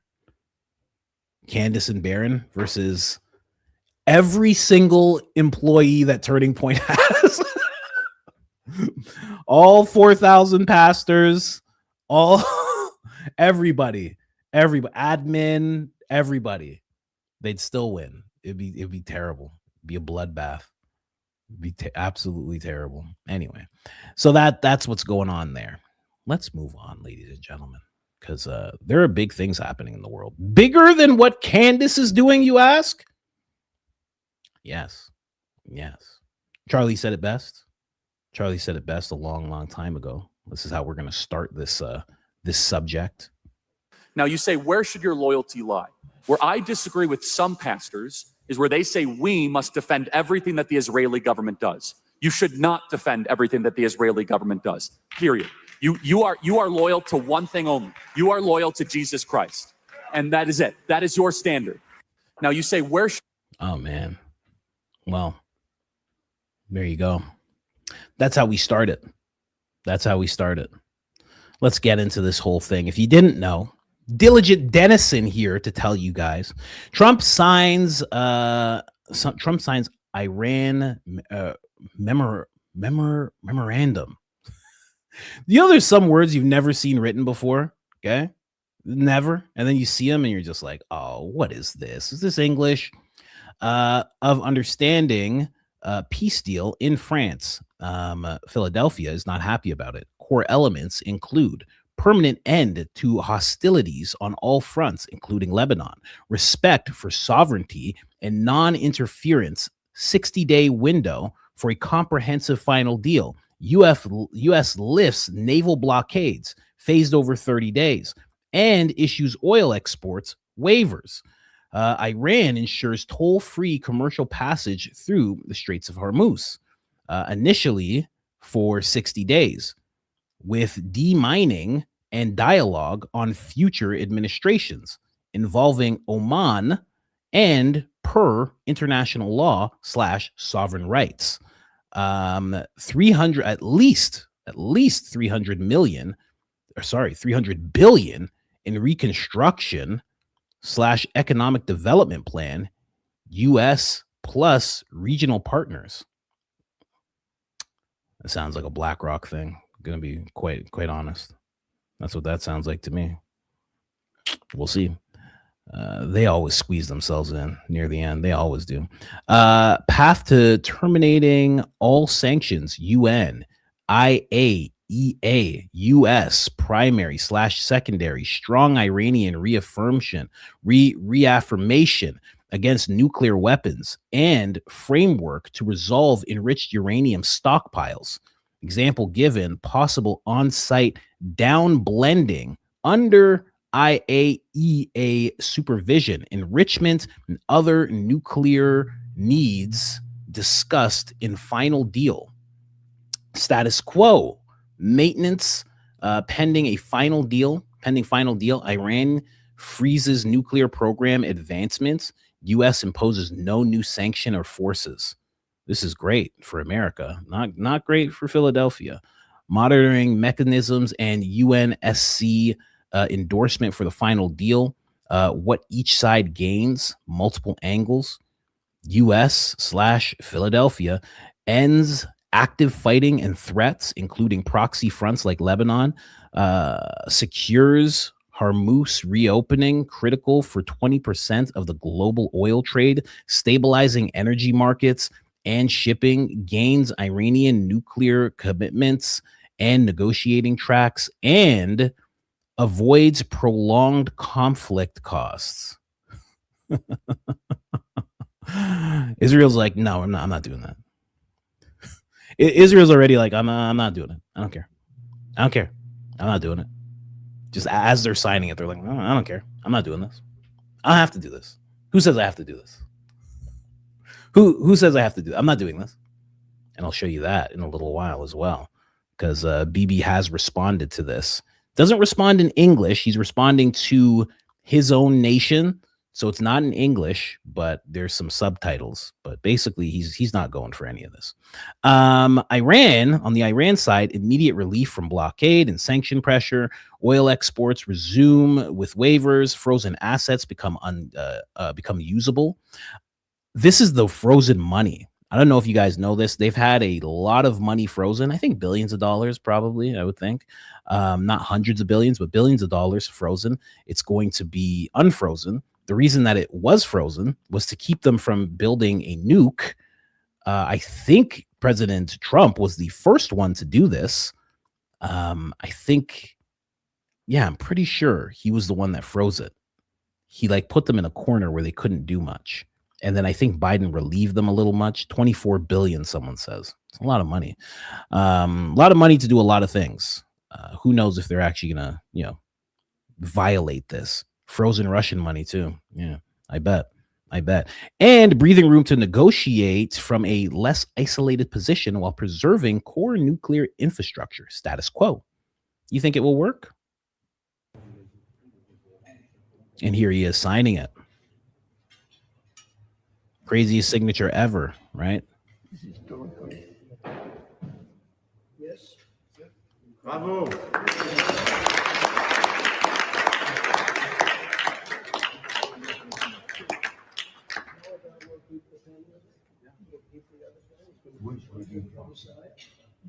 Good job.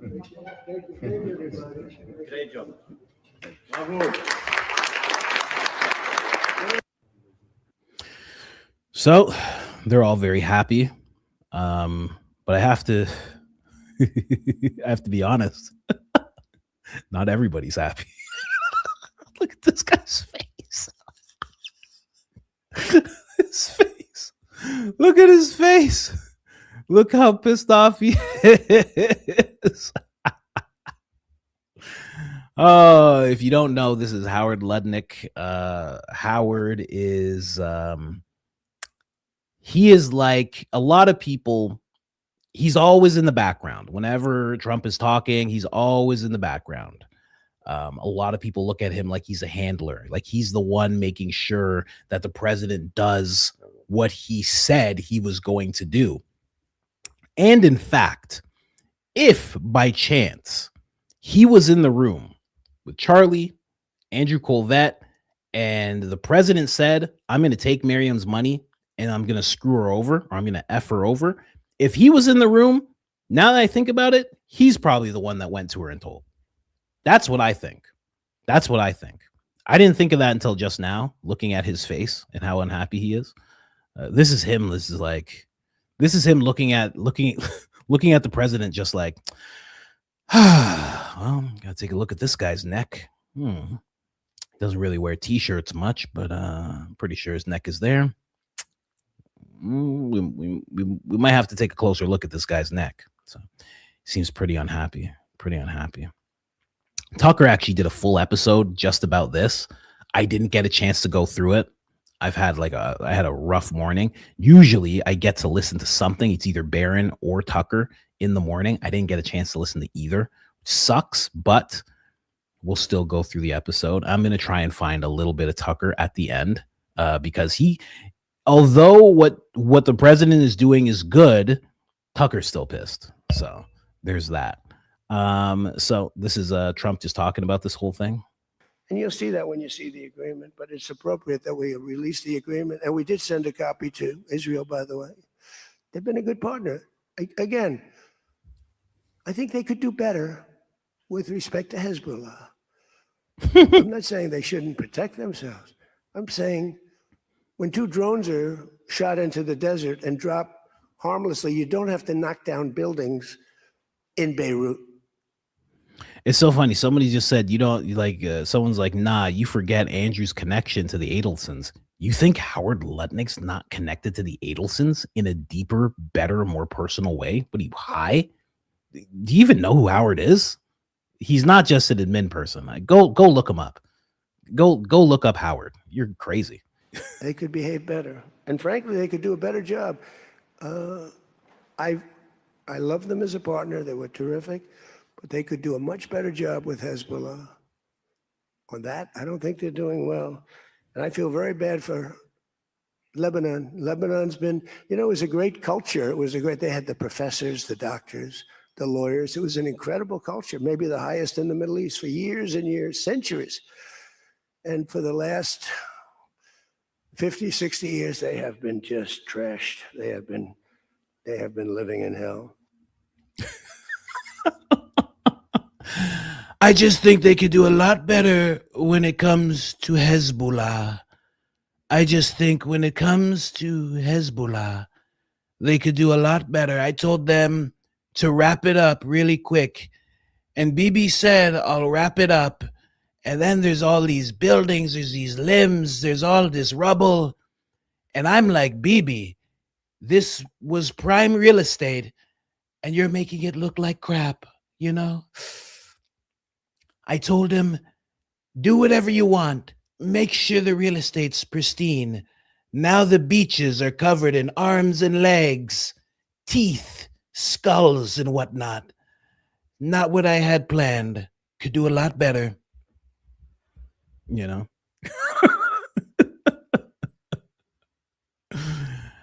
Right where I was going to put a Trump Tower, there's all these limbs, okay?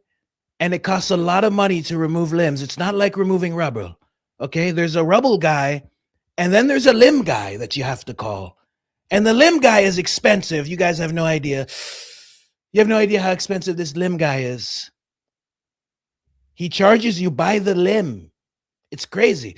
It's actually crazy. Marco, have you seen this guy? You remember this guy, right? He charges you by the limb, and then he makes you pay for taking them and putting them somewhere, and then the incineration fees. It's actually crazy. It's actually crazy. You didn't have to use them as much in New York. You use them sometimes in New York because the mob, what they would do. But the limbs in this Middle East, I mean, it's just so much. You know, they charge you an arm and a leg. Oh, this is a solid dark dad joke. Very solid dark dad joke. Thank you very much for that. I didn't even think of that. As I was saying that, I was too busy with the hand movements and I was too busy with all of that to think of an arm and a leg. It's like they charge you an arm and a leg. Isn't that right, Howard? Howard, you're not laughing. You're not smiling. You okay, Howard? You okay? Seems upset. I don't know why he's upset. You know?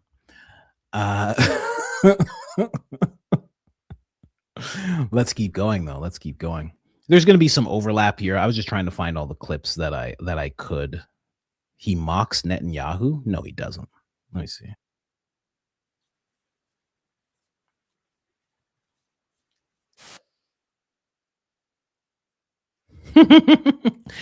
He's the very small partner. Okay. They got a lot of money. They got a lot of stuff, but America's the big partner. Okay. He should know that by now. This Bibi, this Netanyahu boy. Did you guys even see that? You didn't even see it. Okay, fine. Whatever. But it's been an amazing partnership. But he will say, we're the big partner, and he's the very small partner, and that's true. So the very small part. Let me see what this part is. I'm just finding like these quick clips. We've been pretty tough in that. You know, it is a little hard, though, when you say that somebody wants it, other people have it, other adjoining states have it, and you're not letting them have it for purposes of electricity and things like that. It's always a little tough. You have to use a little common sense, please. He might, if he just did this right at the beginning, he might be known as the greatest president ever. If he just closed the border and did this right away and just said, no, Bibi, you're not doing this. No, he might be known as like one of the greats right now. But because he did this other thing, ugh. Oh, beautiful. Somebody sent me a timestamp. Thank you for the Tucker timestamp. Do appreciate it.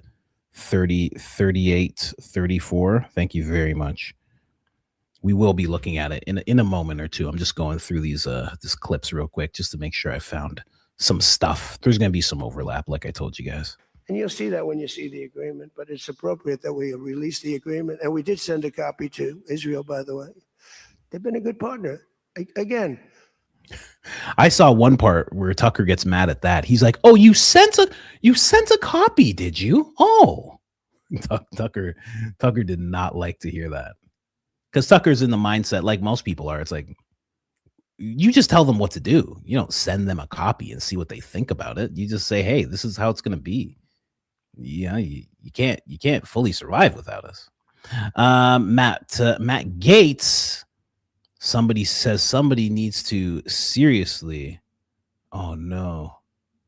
Oh, it's not going to play the audio. Oh God. Why does this happen? Restart your browser if this continues. I can't restart this browser. Why does this happen? Your browser has lost connection.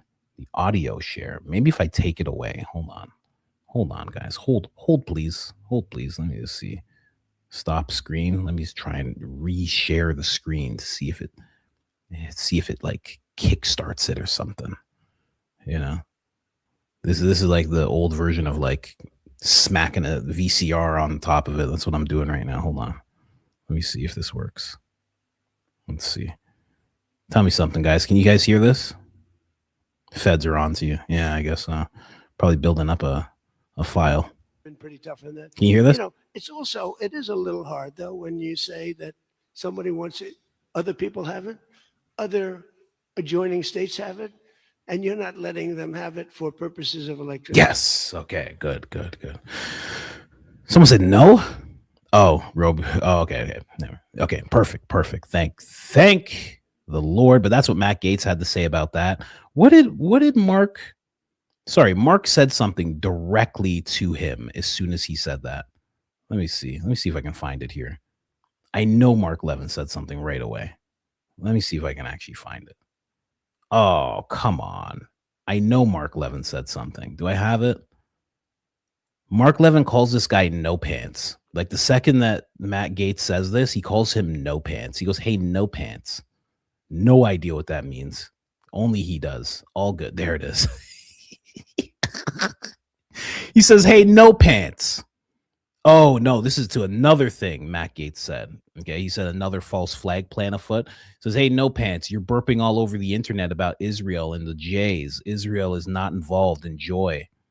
I mean, he's just so pissed. Yeah, he's crashing out. He's crashing out hard.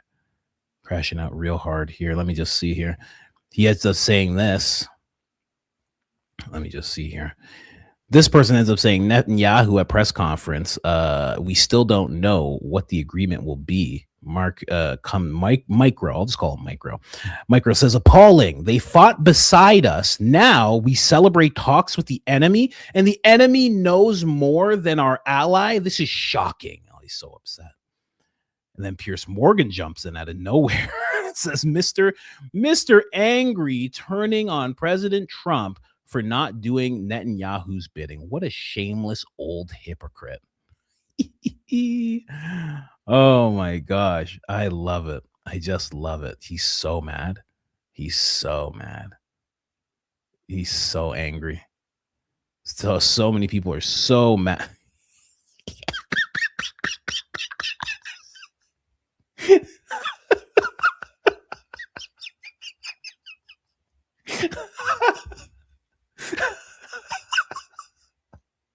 He's Zio Rangers millisecond. The millisecond Trump outlives his usefulness. I'm sorry. I didn't pull up that. That's not me. I didn't. That was not planned. I didn't have that ready. That was not. Oh, it's still on the screen. Okay, let me get it off the screen. I'm sorry, guys. That wasn't me. I had nothing to do with me. And it's true, though. It's true. It's very true. Turning on him hard. That's why I said yesterday. Now there's people who are still upset with him. Like Tucker's not like, hey, he's back. Tucker's still pissed. Tucker's pissed off now. The other side's pissed off now. Where are you at? Now I guess he's in a position where a president is supposed to be. A president is supposed to be in a position where both sides of your base, everybody is supposed to hate you for something. That's where a president's supposed to be. That's why everybody was pissed. It doesn't make sense that everybody who's pro-Philadelphia loves you and everybody who's America first hates you. Like, that's not a place to be in as a president. That's crazy.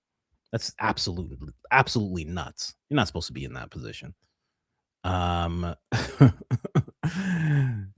Greenwald said it's beyond clear that Mark Levin should have to register as a Philadelphia agent under FARA and be prosecuted if he does not. The reason that he's saying this is because this guy says, hello, a source confirmed to the Times of Israel that the government there, Philadelphian government, will be using you and other right-wing media figures to try and influence the president's deal. Can you confirm or deny? This is from there. This is from over there. Okay? This is from over there. This is what they're saying over there. That's insane. Prime Minister Bibi plans to use pro-Philadelphia senators and right-wing media personalities to influence the term of a final agreement between the U.S., Iran. CNN reports, citing a Israeli source. Netanyahu, Bibi, believes a final deal with Iran will be secured, but the Tehran, that's how Persians say it, Tehran, will not fulfill its obligations under the agreement. Sources say he plans to use media figures such as Fox News, they name him Mark Levin, or other pro-Philadelphia politicians to get his message across to Trump. And here's the thing. I believe that. I believe that because when you look into it, Charlie was doing that. Charlie was doing the same thing, not with that particular subject, but when Charlie wanted something, when Charlie was trying to make the president understand that what he was about to do or considering doing was going to go against the base and the base would not like it, he would go to people like Matt Walsh, or sorry, not Matt Walsh. He would go to people like Matt Gaetz. He would go to Tucker. He would go to Megyn Kelly. He would go to the big voices in the conservative movement and say, we have to voice our disdain or our disagreement for what is about to happen. If we don't, then XYZ is going to happen and it's not going to be good. We're going to lose. Charlie would do that all the time. So I don't see how, like, this doesn't sound out of the ordinary to me. It's just crazy that they're saying it. They name him. If they named Officer Tatum would be like, I ain't never, no, mama, they saying that I'm going to be used for some kind of deal with Iran and the president. Mama, I ain't going to do it. I ain't going to do it. No. You don't mess with Officer Tatum's money. Listen, you can mess with a lot of things. You can spit on him just one time. It's fine. But you cannot mess with his money. He knows. He doesn't want to be named in anything. He'll do it. He'll do what he has to do. But if you name him, he will back away. He will back away ASAP. They know. Mark Levin's just going to sit there and be like, okay, fine. I guess that's what we're doing. Well, they said it in what? The Israel Times of Israel. They said that? Fine. Whatever. Turn on the camera. He doesn't care. He'll do it regardless. You know? He doesn't care at all. That's so funny. I wonder, will he have to register as a foreign agent? Well, if he does, a bunch of people are going to have to. Hate to disappoint you. Candace Owens had something to say too. I'll just play this. This is just real. It's not even playable. It's just Bibi's like, hey, I'm sitting down with the head of Intel. We're just in a work meeting. Candace is like, whose assassination is being planned this time around?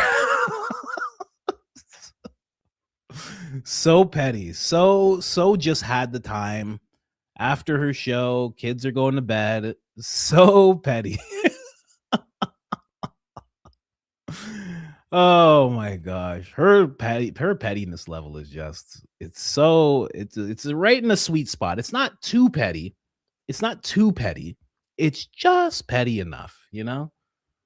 And it's the right amount of comedic, you know? Sometimes people are petty and it's not funny at all, right? But she is just perfectly petty. It's real nice. It's real nice. Whose assassination he planned at this time? And I mean, it's a valid question. Everybody just wants to know what events they shouldn't go to. That's all everybody wants to know. You know, nobody's right. It's no problem. That's what agencies do. Okay, fine. Okay, we accept. Just where shouldn't we be? You know, let us list off a bunch of events. And you blink twice for yes and you blink once for no. That's it. That's all we want. We just don't want to get caught up, right? It's summertime. We just want to have a good time, right? Where can I go and not go? That's all. That's all. Anyway, this guy did end up addressing the deal. He did not address it to the president's face because that would be a mistake. But he says he's now holding the world hostage. Oh, sorry, he didn't say that. This is what this person's saying. Holding the world hostage, openly admits he will not comply with any peace deal. Instead, moving forward with his agenda, Bibi says he wants to control all of Gaza and will continue the war with Lebanon. We do not leave as long as security arrangements are not in place. It's time for Bibi to be arrested. No, that's what this person says. Time for him to be arrested. Very interesting. They say I think it was said that if he goes to Canada, he'll get arrested. I think Mark Carney said that he would be arrested if he went to Canada. Yeah. I don't see that happening at all. It's funny because they'll say that, but then also give them money, Bibi's like, okay, that's fun. It's very fun, very nice, very good joke. Can you give me $4 billion, please? They're like, yeah, no problem. Just check. Here you go, sir. Always trying to placate people, Okay, let's okay, and the struggle is not over yet. More challenges are still lie ahead. These require us to keep our composure and stand firm on our security's interests.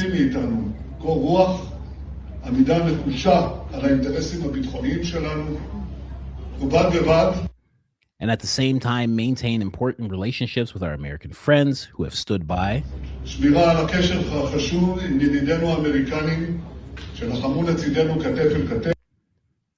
Shoulder to shoulder, and we deeply appreciate that. Oh, that's nice. We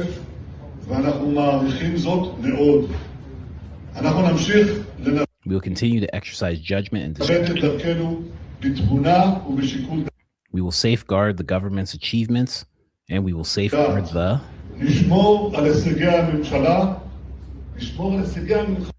achievements of war. These are achievements of the entire people.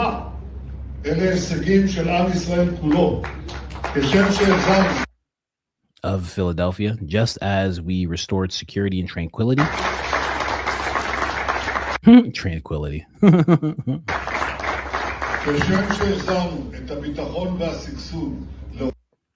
To the Gaza Strip. Tranquility to the Gaza Strip.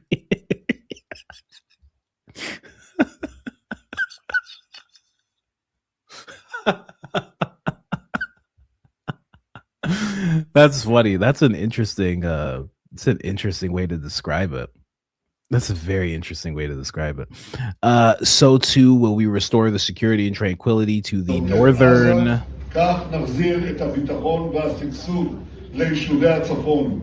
northern communities. That is how we will live. Jeez, that's so funny. We are bringing tranquility. Your what? Tranquility. Tranquility. I think you're using the wrong word, sir. Tranquility. Yes. When we drop bomb, blow up. That's actually no. That's war. Yes. Ken. War. We are bringing war. Yes. Sorry. I thought tranquility. I apologize. It's just using the wrong word altogether, Maintaining the security zone in southern Lebanon requires that we do not leave as long as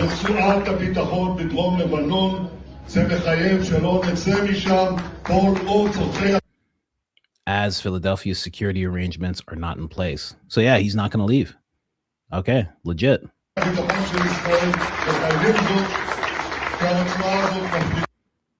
And this separation distances Hezbollah from our citizens and communities and more.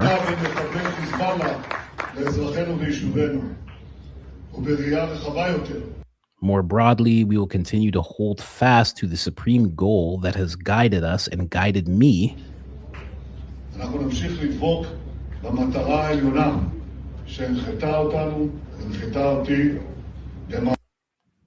For most of my adult life, that Iran will not have a nuclear weapon. That's been the goal for his adult life. That's interesting. Some people are just built like this, huh? They're just like, you know, like kind of like warlords almost. You know, like a lot of politicians, like it's almost like in their blood. They're kind of like warlords. They're like, you know, it's weird. It's very weird. Like his adult life. That's a long time. He's old. He's not a young guy. That's most of his life. Been an adult way longer than he's been a kid. What a way to live. And it's not just him. There's so many leaders like that, where that's just the only thing they focus on forever. Yeah. Like Biden wanted to be president. Biden's wanted to be president for 90 years. Then he finally became president. He sucked. It's just so weird that they live like that. A lot of politicians.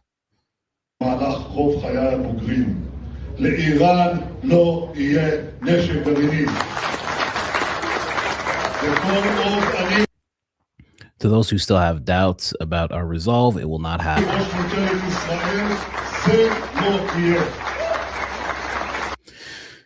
So he's really not, doesn't seem like he's really leaning into what Trump is trying to achieve right now. You know? Trump's just watching that like, okay, so I don't understand the language, okay? But from what you're telling me, he's not going to listen to me, really.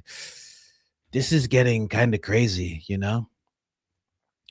A guy takes $250 million from someone, and now I have to put up with all of this bull. This is getting crazy. This is getting really crazy. It's almost like the money's not worth it. Everybody in the room starts laughing. I'm kidding. Of course, the money's always worth it. It's fine. We just have to figure this out. This is too much. It's too much. I'm already not getting into heaven because of this guy. This is crazy. You know. Anyway, let's get into the Tucker part. I don't know. Let me see. Where does he say? Send a copy. That's what I'll put in. I'm talking to myself here. Let me pull up the transcript from this Tucker episode. Pull up the transcript. We'll just say control find send a copy. There it is. Boom, I found it. Let's go. Let's pull up some Tucker. 38. Someone said 38:43. Oh, that's basically the timestamp. Oh, you guys are on it. Okay. Just from those words that I said, you knew? What are you, a Fed? How'd you know that? How'd you know that so quickly? Anyway, let's do it. Let's jump over here. I'll go to 37 minutes. Tucker Carlson, ladies and gentlemen. Allies, you name it, they're all disappointed. And it looks like it's Benjamin Netanyahu's turn to be disappointed. Here's Donald Trump today at the G7 in Europe describing Israel's behavior. And you'll see that when you see the agreement, but it's appropriate that we release the agreement. And we did send a copy to Israel, by the way. They've been a good partner. Again, I think they could do better with respect to Hezbollah. I'm not saying they shouldn't protect themselves. I'm saying when two drones are shot into the desert and drop harmlessly, you don't have to knock down buildings in Beirut. They could behave better. And frankly, they could do a better job. I love them as a partner. They were terrific. But they could do a much better job with Hezbollah. Wow. Consider that for a moment. And he said a lot of things like that in the last 24 hours. But just in that statement, he said, by the way, we sent Israel a copy of the agreement. Well, you sent them a copy, did you? You BCC'd them? didn't consult Israel. They're a participant. They're our partner in this war. This is a joint war we are waging with the government of Israel somehow. First time in American history that's ever happened. Not a good idea, by the way. Note to self, don't do that again. But as of right now, we were waging a war with Israel, and we just reached the outline of a peace agreement with the country we are fighting with Israel without consulting Israel. We sent them a copy. Bitch. That's exactly what that means. Adults are talking. That's exactly what Trump is saying to Israel. What did Tucker just say?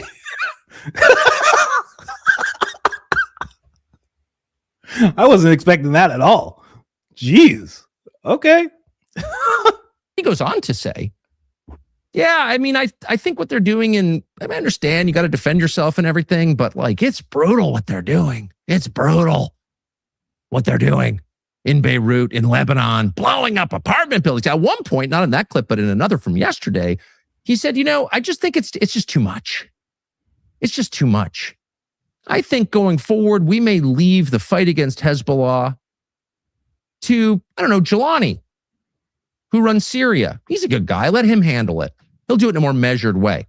Now, Jelani, of course, is a former al-Qaeda leader who is running Syria, really in thanks to Israeli pressure, because Assad, who is literally a practicing medical physician educated in Britain, he's just too radical, meaning too anti-Israel. So we have to have the former al-Qaeda leader, al-Qaeda, which they told us did 9/11. I don't know if you remember. Tucker's going to run for president. He is. He's definitely going to run for president. I wish I could find more. Let me see more. Let me see if there's other clips he comments on in terms of the G7. Oh, there is. Here, let's check this out here. With increasing vehemence, as if saying it again and again and again will somehow make it true. It is like a spell in that way. And you don't want to pick on him because he's got enough problems. But Ambassador Mike Huckabee, the U.S. ambassador to Israel, has been a nonstop generator of examples of this. Nice man. But something's gone really wrong, and now everybody knows it. So here's Mike Huckabee's latest defense of Israel, which is in fact an indictment of Israel and of himself. Watch this. This is just another reminder that it is your heritage without a doubt. But minister, it is also the heritage of the United States. Without Israel, without the Jewish foundation, there would not be an America. We owe our very existence to what happened in this land. Without Israel, there would be no America? So you almost want to just say, hold on for a second, Ambassador, what are you talking about? I mean, just not to be autistic or literal about it, but Israel was founded in 1948. America, well, now famously 250 years ago next month. So like the timeline doesn't seem to add up there. Obviously, you don't mean it literally. You mean it like conceptually or ideologically or theologically, but like, tell me how that works. Well, I tried a version of that with them. Like, just explain what you're talking about. And the answer, when you pressed, was, shut up, Nazi. That's not an answer, of course. Oh, Lee, that's so funny. Jeez. Tucker is pissed. And then at the end, I didn't realize this, he has a conversation with Piers Morgan. So it was like this long, like hour-long monologue. And then it ends with him and Piers Morgan talking. Here's Piers Morgan. Piers Morgan, thank you for doing this. I've known you for so long. Oh, he's interviewing Piers Morgan. Wow, okay. And I always have thought of you correctly, I think, as a very reasonable man, as pro-Israel. In fact, as basically a Zionist, a defender of Israel. And then I wake up and I read from Mark Levin that you're literally a Nazi. You're a member of something called the Woke Reich.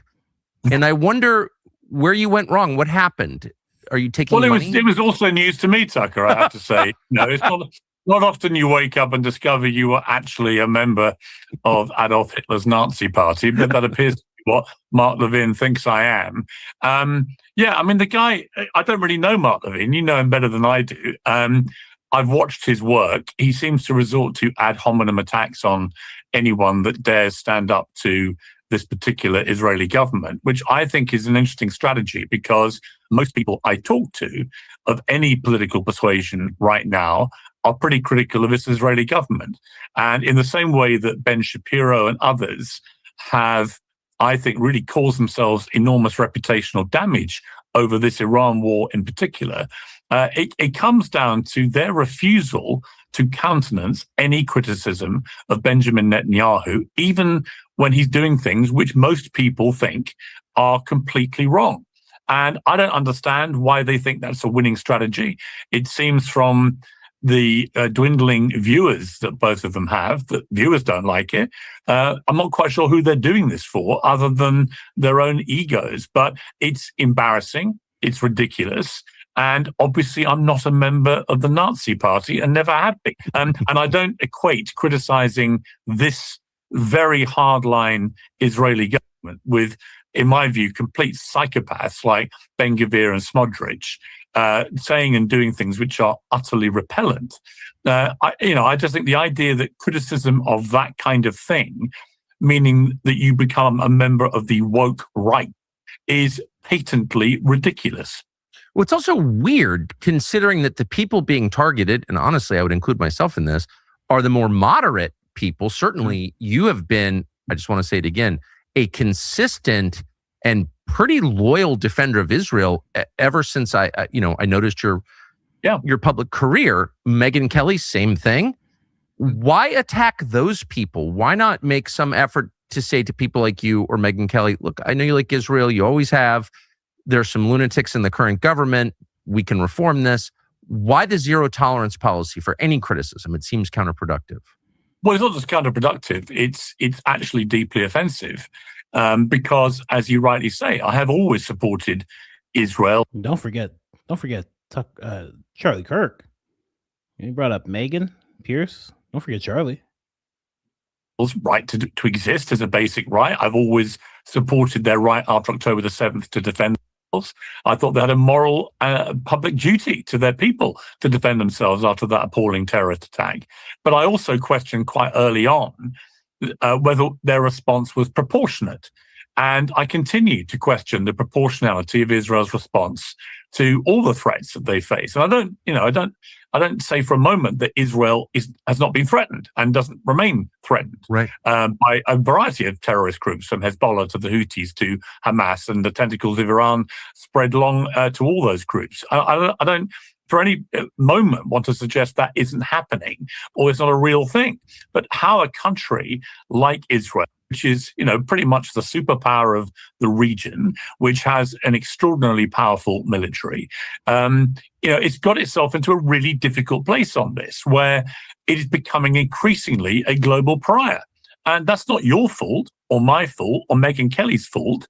But increasingly, I think it is a situation exacerbated by the likes of Ben Shapiro and Mark Levin, because they conflate of a government with, in many cases, they spray gun people with the charge of anti-Semitism.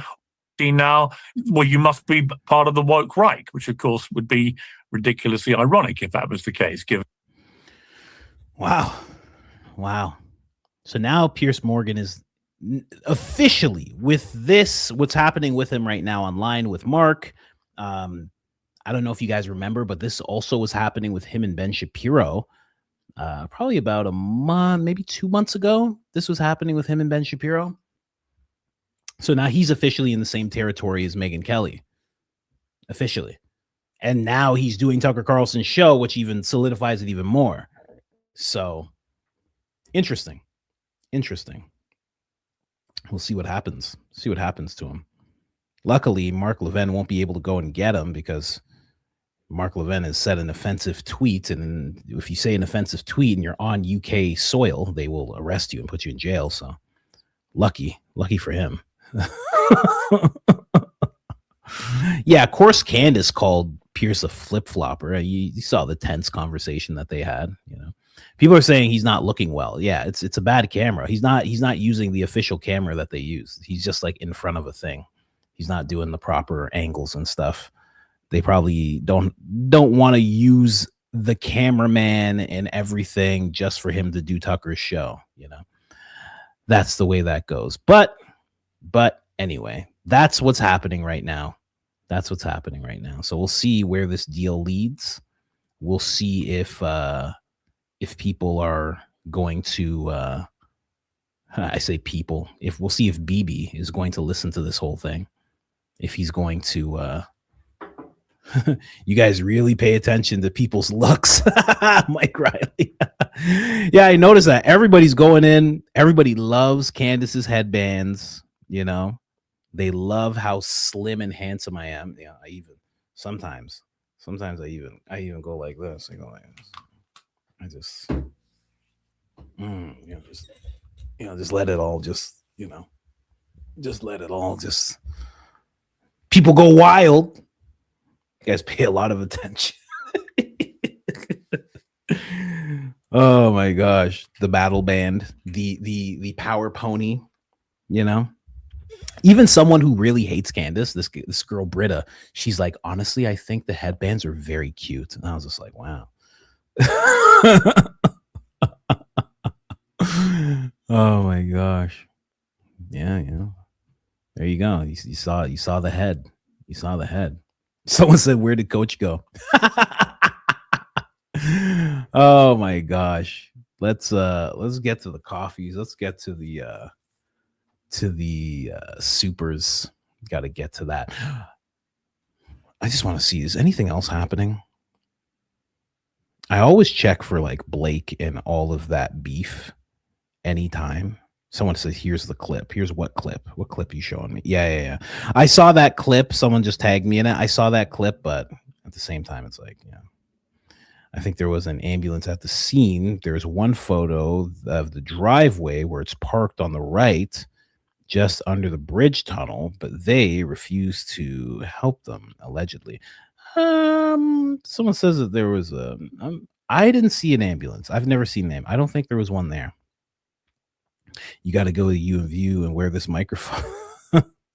I always try to see if there's anything going on with Blake, Andrew, Candace, but there's not right now. I always, because I'm like, man, every single time where something happens and I'm like so close to looking at it and then I don't, and then I sign off with you guys and then I'm like, oh, there it is. And I can't go live again. So then I got to make like a standalone video about it because I can't let it just slip by all of us, Anyway, something's going on. That's just Lisa. Lisa, Gary's friend Lisa. Yeah, I don't care about covering her, quite honestly.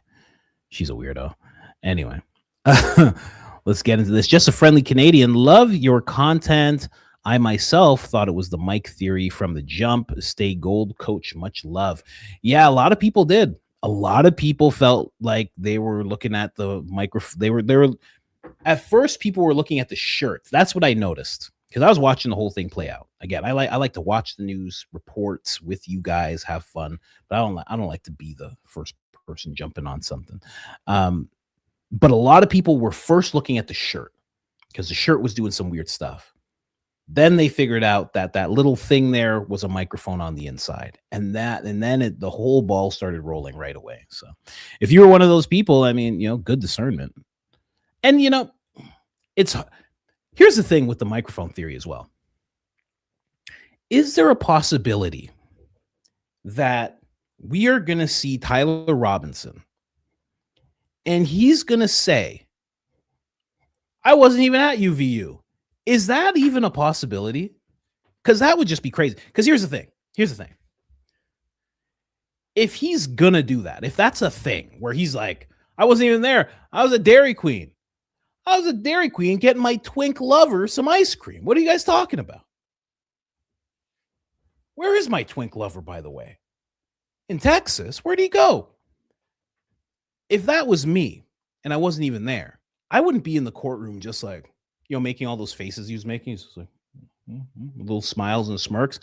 They would bring me into the courtroom and I'd be like, I wasn't there. Where's the camera? It wasn't me. Get off me. I wasn't there. I wasn't even there. I wasn't there. I'd be all over the tables and stuff. I'd be rolling around. I'd be like, you guys kidding me? I wasn't there, man. This wasn't me. Guys, hey, can we end this? I've been in jail for a long time. Can we stop this? I wasn't even there. So if there's not a chance of that happening, then the microphone. So if he was there but he didn't take the shot, then why was he there? Is he going to be like, oh, I didn't even have a rifle? That's just like, I'm just a weirdo, and that's just where I like to watch from. I like to just watch and just, you know what I mean? What are we talking about? I don't know. Anyway, let's keep going here. If he wasn't there, I'd be screaming that. That'd be the whole thing. They'd drag me out of the courtroom. I'd just be screaming it. I wasn't even there. Why aren't you saying that? Ah! Ah! I'd be going nuts. You kidding me? Like one time, I forget. I don't know if it was Diligent Dennison. Somebody actually called the jail and actually got a hold of Tyler Robinson. And he was just like, I can't say anything. He's like, I can't talk to you. He's like, I can't talk to you. They're just like, oh, they're trying to ask a question. They're trying to get any question answered. And he's like, I can't talk to you. And then he just ends up hanging up. Wouldn't he have been like, tell everybody I wasn't there and I don't deserve to be in here. They're treating me like I'm black and this is absolutely ridiculous. Wouldn't you say that? Paraphrasing. I love your show. Love your community. Love our community. Thank you. Thank you, Ames. Appreciate you. See you in the comments all the time. Rewatch the Charlie Kirk event in slow-mo after the mic came back up. So you're talking about the handheld. Almost appears they didn't account for how the magnet would react and that it pops off. It pops off into him. So, well, that would be hard, right? Because the microphone's here, like wherever. Yeah, you know what I mean. It's here. And then it pops off and goes there or pops through. Then you would have saw blood here on the shirt, I would think. I mean, that's a hard one because the magnet does fly off, which is also, I made this point before. When it comes to the magnet, Candace touched on it. I talked about this months ago because I remember from using those microphones, it's crazy how strong the magnet is. It's like you put it on and you can't just go. It's not like a simple thing. You have to drag the two pieces like that to get them off of each other. It's really, really strong. So if he got hit and he just kind of jolted, the magnet popping off, that makes no sense. That's not possible. That's not a possibility at all. You cannot. That magnet cannot come off. I'm literally writing down what I'm saying just so I don't forget. That magnet can't come off just from somebody like being startled and moving after getting hit. There's no way. There's no way. Go test it. Go see if you can like test one in a store. It's a very strong magnet, like alarmingly strong magnet. And you know why? It's because it's not just made for t-shirts. It's made for if you are out in location and you're doing interviews and you have a coat, and you have a thick coat. You could put that magnet on a leather coat, on a bubble jacket. You could put that magnet on so many different things. It's crazy strong, crazy strong. So I forgot about that point. Him getting hit and moving, that wouldn't jolt that magnet in the slightest. But apparently that magnet flew off. So explain that. JIR, Lindsey Graham with the Eiffel Tower on his mind. And I'm not talking about Paris. Lindsey's so happy in that photo. He's so happy. Thank you, Tiffany. Giovanni. Hi, coach. You think Charlie Kirk figured who was around him and started digging? Seemed too smart not to notice. Watching from a different cell. Harpole high. What do you mean watching from a different cell? What does that mean? Harpole high, please. Giovanni, I just want to say, you sound like a conspiracy theorist, Giovanni. I thought you was good people, huh? How dare you? Hello. Anyway, Coach, again, please watch the Biebs files. What is that? I don't even know what that is. Is it Biebs? Biebs files. Where? YouTube? It's on YouTube? Hey, Anna Escobar. I got to interview Anna Escobar. I was supposed to do it Friday, but I think we're going to start doing the members on Monday because Friday, Saturday, Sunday, I'm trying to Sunday night, we got to prep for the show.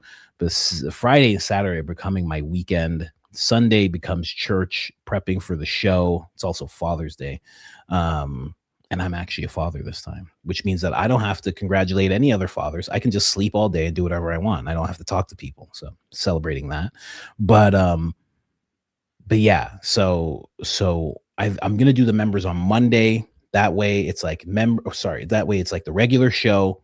Take a break, just like Candace does with the book club. Take a break and then jump back on members. And I'm going to be doing a lot of interviews. Still going to do the stuff with my wife, Date Night Conspiracy, where we just sit down and talk about some stuff. But I really want to do a bunch of interviews with some smaller channels that I feel like people should know about and just have some cool conversations with them. So shout out to Anna doing her thing, investigating. She's a real investigator. Goldberries in front, golden eye in the back. Wow. Nice. Not everybody caught what you're saying, but I do. Love Knots just started watching Asmin in his World of Warcraft days. Good man. Love you, Coach. Keep up the good fight. Yeah, man, Asmin's great. Been watching Asmin for a long time. He's a great guy. He's solid. Yeah, he has some wild views, says some wild things, but that's what live streaming's about. He takes the risks. Netanyahu's peace and safety, suddenly destruction. It's biblical, bruv. That's probably what he says to the president. It's bruv. It is biblical. It is biblical. We are supposed to do this, yeah? You don't know? You never read the Bible? No, I actually don't read the Bible, okay? I don't really care about religion. I'm going to be honest with you, Bibi, okay? I don't care about religion, and I just want money, okay, and power. I'm an old school billionaire, okay? I'm not like these guys, Peter Thiel, talking about the Antichrist and this and that. I don't care about all that stuff, okay? In my day, we cared about money, and that's it. We didn't care about poisoning the water, okay? We didn't care about blocking the sun like that crazy Bill Gates guy. We didn't care about all that. We cared about money, okay? We cared about making money. That's where you guys get off the mark. There's a lot of money to be made. I think it's both the mic and the palm pistol. Interesting. How does that work? They did them both at the same time? You know, I remember when Barron was talking about the electrocution theory, he was bringing up the fact that it's like one way or another they were going to get him kind of thing. So it was like freeze him up, then that happens, and you know, is that what you mean? Because there's not two hits. Unless there was. I mean, you really just don't know. We have no idea, truthfully. Anyway, let's go here. What do we got? Coffees? We got coffees. Cough. Let's see. Let me see if any more popped up. A few more popped up. A few. Let me see here. Here, I'll do this instead. Let me see this. Brother, think about it. Candace is good friends with Tate. Tate lives in Romania. Do you think she picked his brain on if he knows anything about all these Romanian adjacent schmucks? And he's the one they arrest for rush hour. I smell bull sugar honey iced tea. That's interesting. I never thought of that. Her getting the info from him. I never thought of that. Possible. Definitely possible.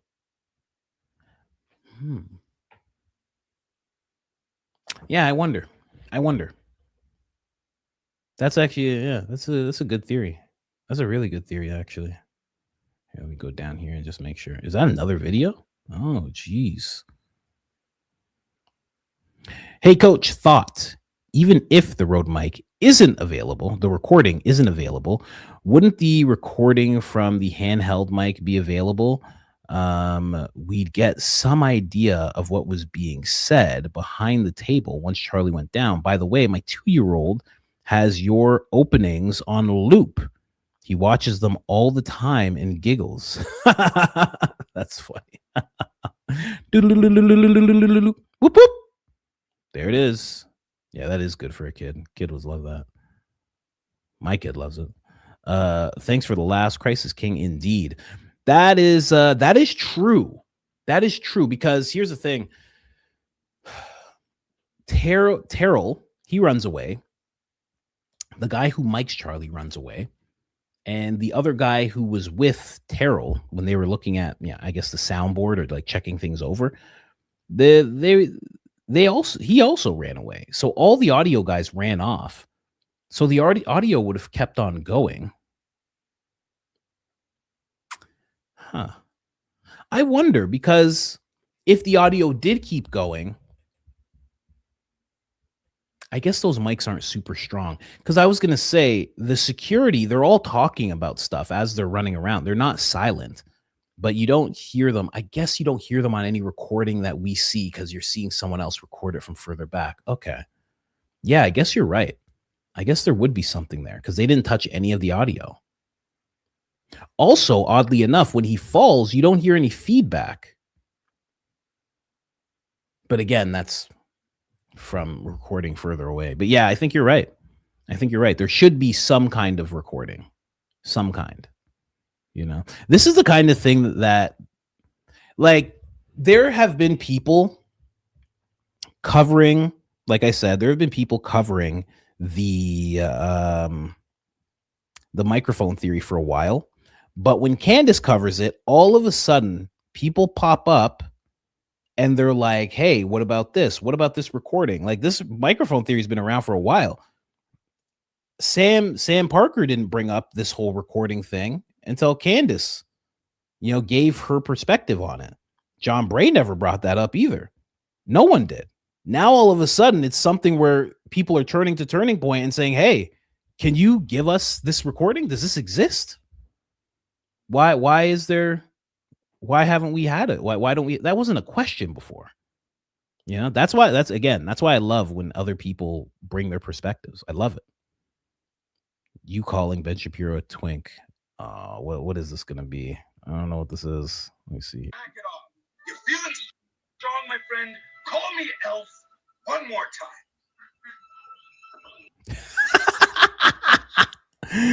It's from a movie, so I can't play it, but that's funny. Peter Dinklage towers over Ben Shapiro, just so you know. I'm just putting it out there. Your channel has me blocked from leaving super chats as well. Can you please unhide my chats? I have no idea how to do any of this. Honestly, you guys have to listen. If this has happened to you, you have to stop asking me, because I have no idea. And I am dealing with so much when it comes to prepping these shows, and I have to make like 3 videos after I'm done here. I have no time to search around and figure out how to unblock people and stuff. I have no idea how to do it. Can you please unhide my chats? I'll make sure to code things better if that's the reason. I don't know. I don't know why they're being hidden. I have no idea. You probably were talking. You're probably talking some sugar honey iced tea, and you're kind of just like glazing over that point. That's what I would think. Because when I'm here and I'm blocking people, it's only because the mods can't unblock people. I wouldn't give anybody that ability to unblock people and block people. I don't give anybody that ability. I'm the only person that has the ability to make it so somebody is gone completely. Nobody else does. You'd have to be like a manager. There's different levels of mods. You'd have to be a managing mod, and I haven't given anybody that ability. Maybe my wife. I don't know. I don't remember. Yeah, you're probably talking some sugar honey iced tea, and you're just not bringing that part up. You probably were. You probably were, because that's the only thing that could happen if you're just saying stuff. Anyway, I like you. You're a good guy. We'll figure it out. I'm trying to grow my following. If you can, please encourage people to check out and subscribe to my YouTube channel, Audio Visual Club. What do you do on your channel? Hey, it's your friend, Uncle Bibi. We like what you're doing here, Coach, but no, it's fine. We'll send you a golden microphone. Yes. Just to make sure you talk about the good things only. Yes. That is all. You know what you have to do? You should go to an open mic. You should go to an open mic and start telling jokes at the open mic. Because it'll help you in your YouTube. If you make jokes like this, it'll help you in your delivery. It'll help you in YouTube. You can promote your channel in front of people. And it'll just overall help you. Because I feel like, well, like, what's your channel? You didn't even say what your channel is. This what your channel's called? Let me see here. What's your channel about? Let's check this out really quick here. Let me check this out. I feel like I looked at it before, but I didn't click on anything. I'm gonna click on something. Oh gosh, there's so many people that pop up. I don't even know who. How do we know who you are? There's so many. Well, that's the first thing. You gotta change the channel name. Change it now while you can. My channel name would be Colin if I could, but I put I am Coach Colin and then it blew up and I can't change it now because it'll mess up the algorithm. This is crazy. There's too many. It's too many. I don't know which one's you. Which one are you? Man, you gotta help me out here. I have no idea. But you should go to open mics. I can tell when people want to be funny. I can tell. You like it. You like being funny. I can tell by your face. I can tell by your face. You like being funny. You know? You like it. You like it a lot. You like thinking about these things. I can tell. You should go to an open mic. I'm telling you. You're in Detroit, you said? This is a lot of comedy in Detroit. You should go out there. And the crowds are unforgiving, which will help a lot as well. They're very unforgiving. You know, it helps a lot. Look, you have a comic in the background. Oh, I know you. I know exactly what you're like. You watch anime too, right? Of course you do. Of course you watch anime. Yup. Yeah, you do. And you're around my age too, right? Dragon Ball, Tokyo Ghoul, huh? Full Metal Alchemist. Yeah, I know you. I know you all over. You should go to an open mic. You'll have a really good time. You should do it. And you'll meet really cool people. It's really fun. You give you 5 minutes and it's nerve-wracking, but I'm telling you, it builds you into a better person. I think you'll like it a lot. Anyway.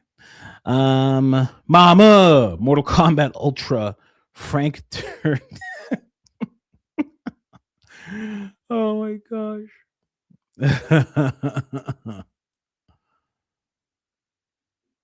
Back end, they play games. Remember, Leor Cohen runs the YouTube channel. No, he doesn't. He runs YouTube Music. Let's see here. Do you think Erica sits in a room at night, crying, rocking back and forth, sitting there staring at a photo of Candace, thinking that stupid bee ruined everything? I was supposed to be loved. I was supposed to be worshipped. I was supposed to be vice president. She ruined everything. This is my moment. I let them. Jeez. I want my crown. I am queen. Possibly. I won't say, am I an anime lover? Of course. I love anime. Yeah, I watch anime all the time. No, well, not all the time now. I haven't had much time like working on this and doing my thing, but yeah, I used to watch anime all the time. I love anime. I love Dragon Ball. I'm gonna get a tattoo of Goku. I'm actually gonna get a big tattoo of Goku, going Ultra Instinct. And I'm thinking of getting it on my calf. So that's how much I like anime. Yeah, I love it. Anyway, let's keep going here. Why is this on the screen here? All right, back to the supers. Can you confirm doing shows, no longer do shows on Friday? Do you think you can't introduce Do you think you can introduce more Canadian content? I'm not a fan of Canada. America's hat can't be trusted. But your Canada crash outs are my favorite. You haven't had one in a while. As always, I absolutely appreciate you and your show. Thank you for sharing yourself. Oh, sure. They just signed what is it, C-19? Oh, they just signed law C-19 where you can't read Bible verses in public anymore. Oh, well, there's one. There's one for you. How about that? Isn't that just so synergistic? They just did that. And that's terrible, right? That's how it's going there. In case you're wondering, it's horrifying. So now if you say certain Bible things in public, you'll get arrested. What? You'll get arrested. They'll arrest you if you say certain things from the Bible. Yep. And that's just going to keep going. That's just going to keep going. I've said it. I say it. Oh, is it C9? Okay. Bill C9. I say it all the time. I've always said it on this channel that if you're in Canada and you look at the UK, that is where you will be in 5 to 7 years if you don't do anything. And I always say, if you're in America, look at Canada. That's where you will be in 5 years if you don't do anything. If you don't heed the Jordan Petersons and all of these people talking about compelled speech and seeing what's going on in the UK, every place thinks it's impossible for them to end up there. Canada thinks it's impossible to end up like the UK. Watch. America thinks it's impossible to end up like Canada. Watch. Put certain people in power, and that's where you will end up. 100%. And it's not that far off. Not that far off at all. You know, it seems far off, but then you look at New York. Go look at New York. Go look at New York and what things look like there. And then look at Ontario and what things look like there. And go, oh, well, they're so close. And they have the same thing going on. Well, that's weird. It spreads. It will spread. And then look at the UK to what the political temperature in Ontario is. Not all Ontario, more like, I don't know, I guess Southern Ontario, around Toronto, like GTA. Go look at the political temperature there. And then look at New York and look at the UK. It's the same thing forming. The same thing. So it's already happening in America. It's crazy, man. And you know why it's also nuts with what they just released? Because Canada is a dominion. The reason that Canada is a dominion, the dominion of Canada, the reason it's a dominion is because one of the leaders way back in the day, I don't know if it was John A. Macdonald or what, way back in the day, he didn't know what to call Canada. He went and read the Bible and saw that there was a passage of Jesus talking about dominion from sea to sea. He looked at Canada and said, it's from sea to sea. We will call it a dominion because it's a Christian country. And now you're not even allowed to say that. And can you even tell that story anymore in Canada? Can you be in the streets in Canada on a megaphone and tell that story? Or do you get arrested? What? Anyway, that's what you're looking for, right?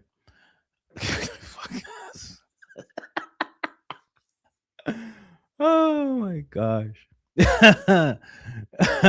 You can't even tell the history of a country without getting arrested. There you go. You should watch closer. I tell Americans all the time, watch closer, watch Canada closer, because you will see there are things that sync up. Look at California. California is a small Canada. California and New York, they operate just like Canada. What? People don't get it. Minnesota, New York, and California operate just like Canada. So if you think it can't happen, you can just look to those states. Yeah. Anyway.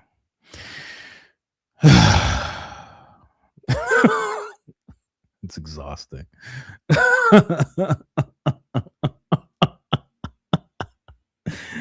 Oh, it's exhausting. Coach, retired fire captain / EMT, only an untrained or negligent first responder would forego CPR for 15 minutes to stop bleeding. 2 rescue protocols with a neck wound is to quickly secure the airway without moving the neck, and 1 rescuer holds pressure and the second does CPR. Nobody can survive 15 minutes without O2 to the brain. That's the ride there. That's the ride to the hospital.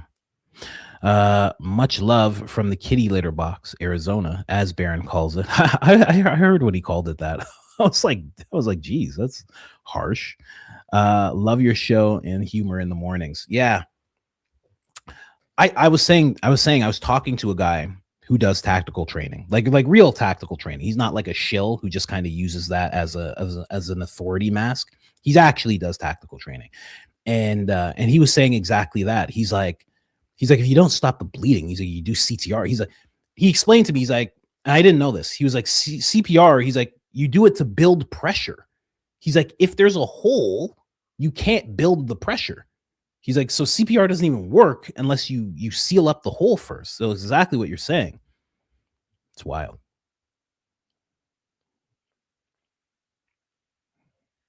Untrained or negligent. They are untrained. His security was pretty much untrained, you know? Someone said you're in New York. Oh, well then you're in Canada. How about that?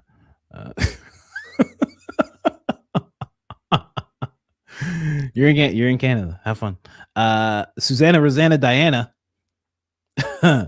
Where's Charlie's dog? Was the dog a bomb sniffer? I don't think the dog was a bomb sniffer, and I don't know where the dog is. I would assume the dog is gone. I would assume that dog is gone, or with his parents. That's what I would assume. Or his sister. At the Cat's Controls. Coach, today's my birthday, 36 years old. I wanted to give you a coffee, make you laugh. You make me laugh so much, and the way you deliver the news with a comedic style makes it so much more palatable. You have a gift, truly. God bless to everyone. I also think we should be called the High IQ Mint crew. Can I get an Officer Tate? I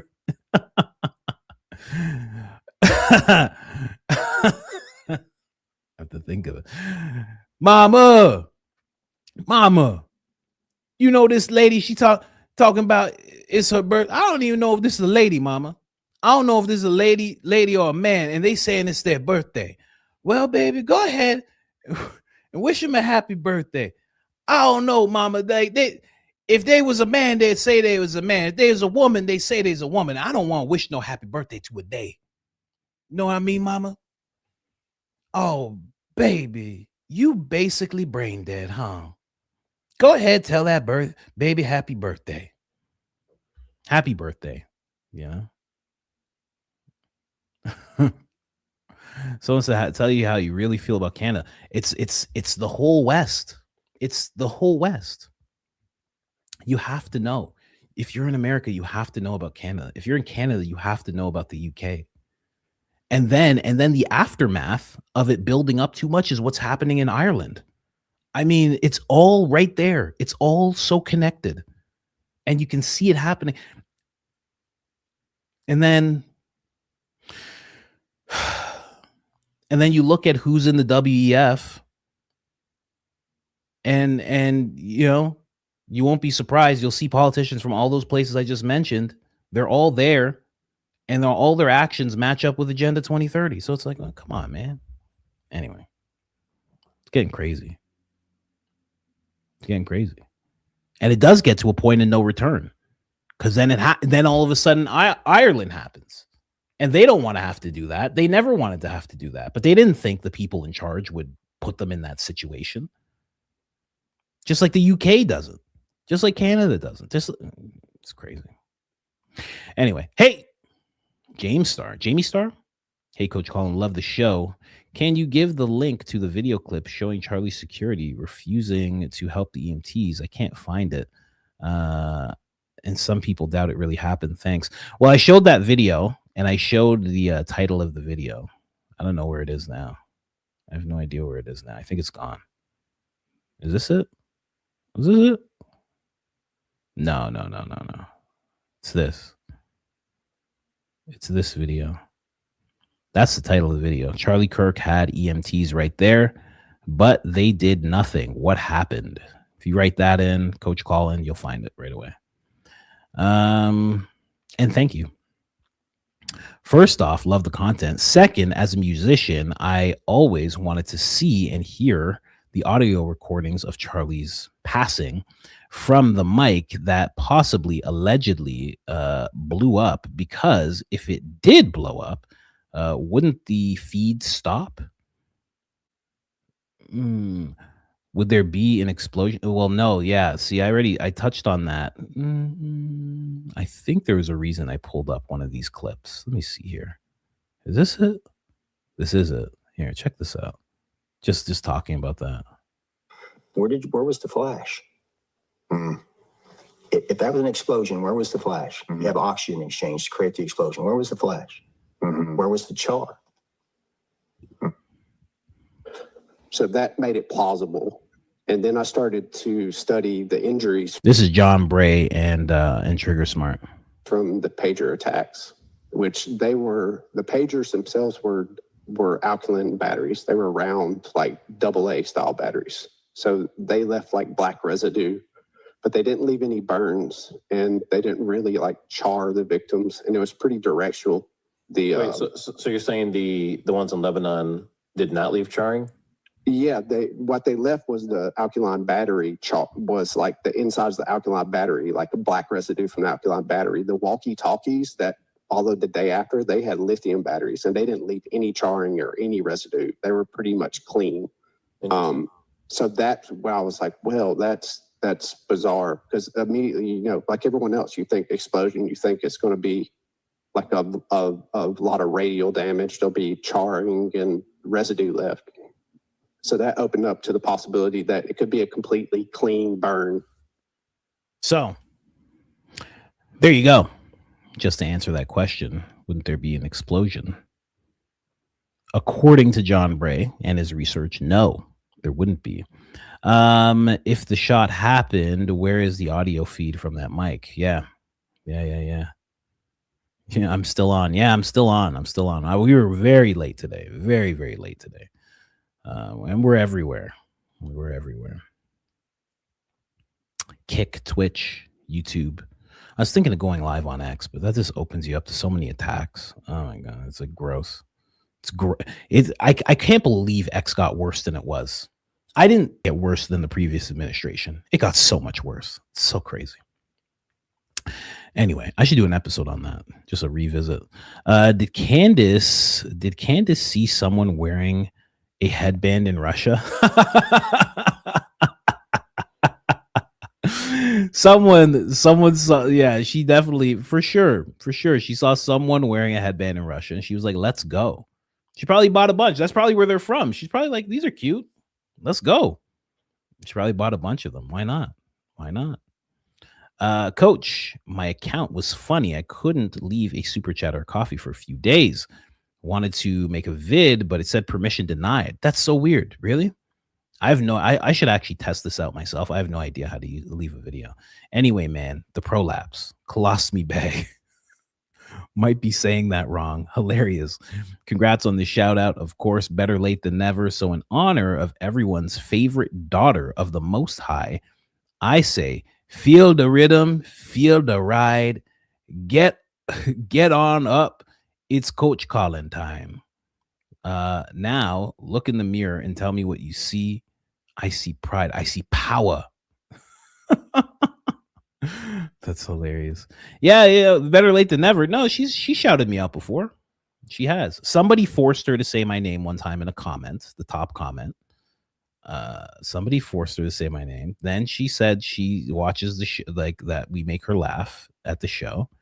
And then she mentioned me again. There you go. Don't worry. It happens. Cheryl.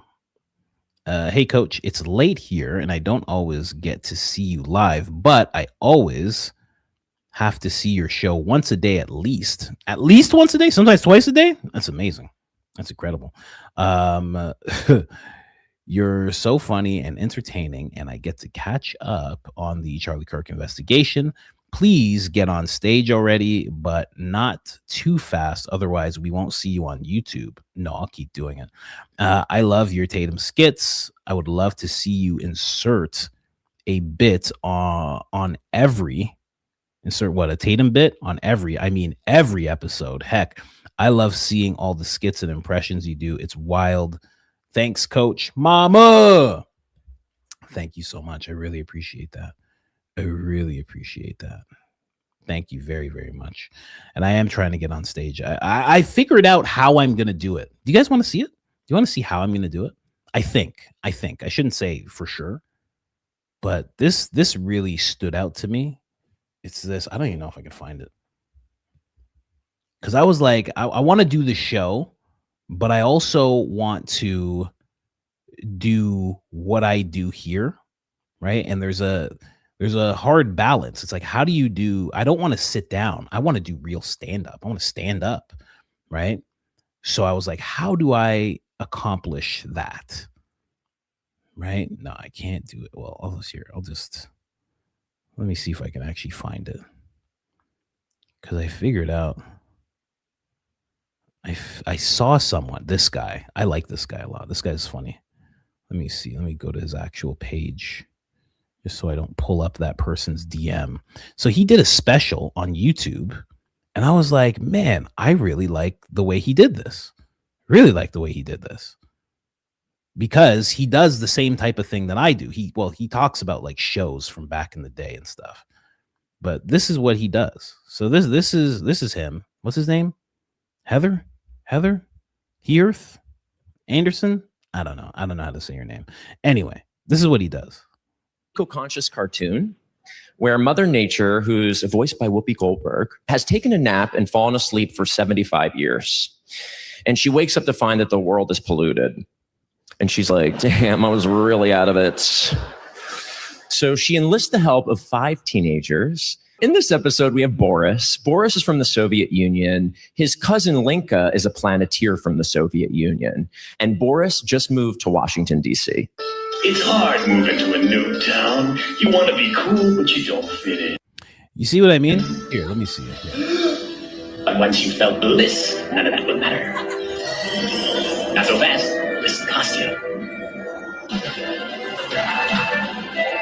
Go on, get bliss out.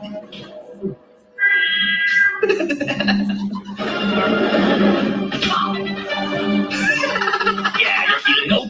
Come on, this Captain Planet stuff. This guy, I've never seen this guy play a whole clip before. Show me the regular things you do. Here, I'll go to the Baywatch one.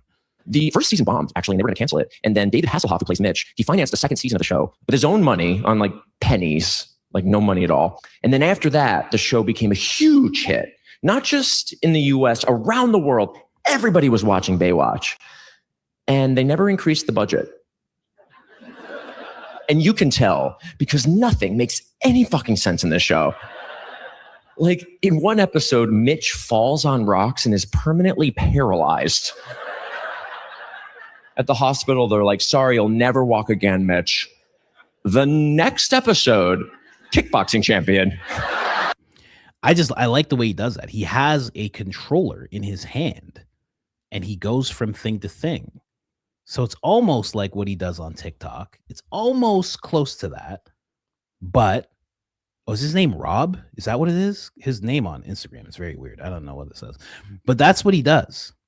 And I like that. I like that a lot. And I would love to be able to do that. To be on stage doing the stand-up thing, but then also be able to switch and give you guys that same type of experience you get on the podcast where you see a thing, maybe not a clip, but a picture. And then I just walk you through that. I really like that. It's something I really want to experiment with. Really want to, really want to try that. So I'm gonna see what that's like. I saw that at first from Cat Williams, because Cat Williams brought up a picture of Kash Patel. And he's like, this cross-eyed mother effer runs the Bureau the Federal Bureau of Investigation. He's like, if this cross-eyed MFer can run this place, what makes you think you can't follow your dreams? I mean, he was going in on Kash Patel. It was crazy. It was crazy. I'd never seen anything like that before.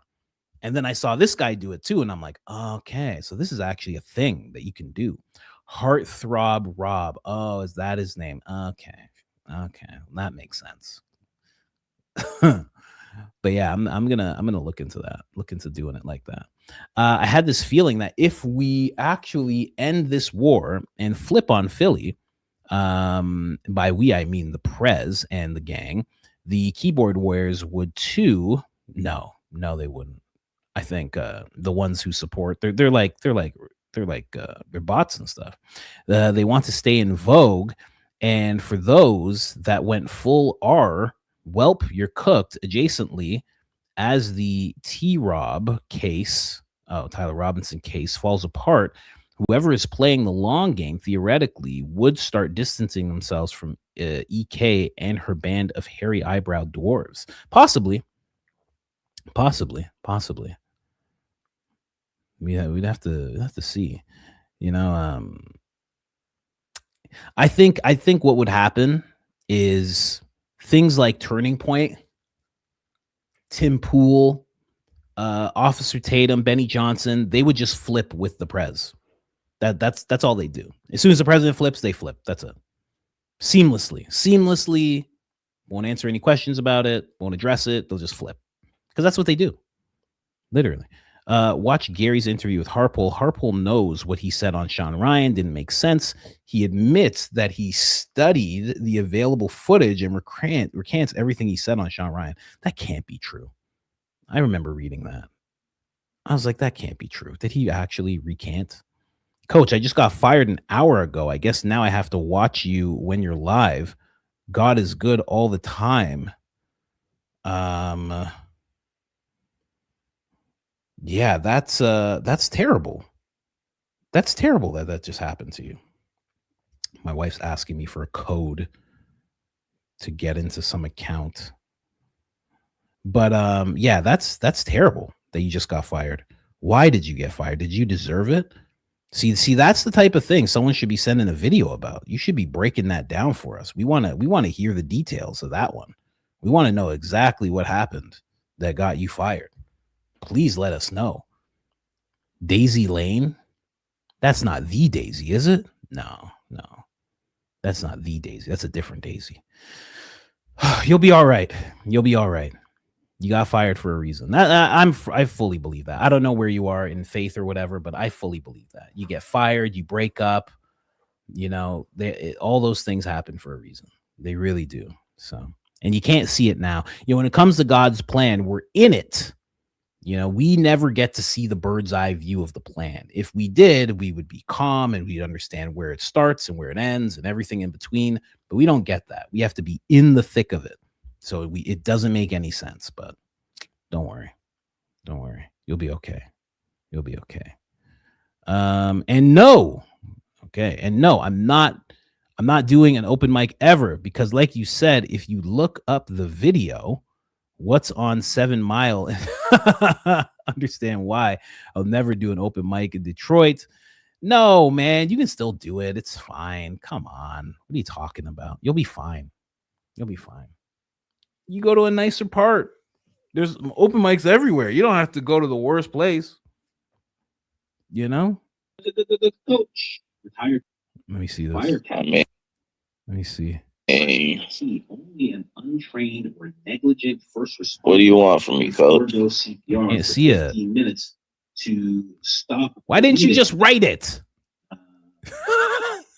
2 rescue protocols with a neck wound is to quickly secure the airway without moving the neck. And one.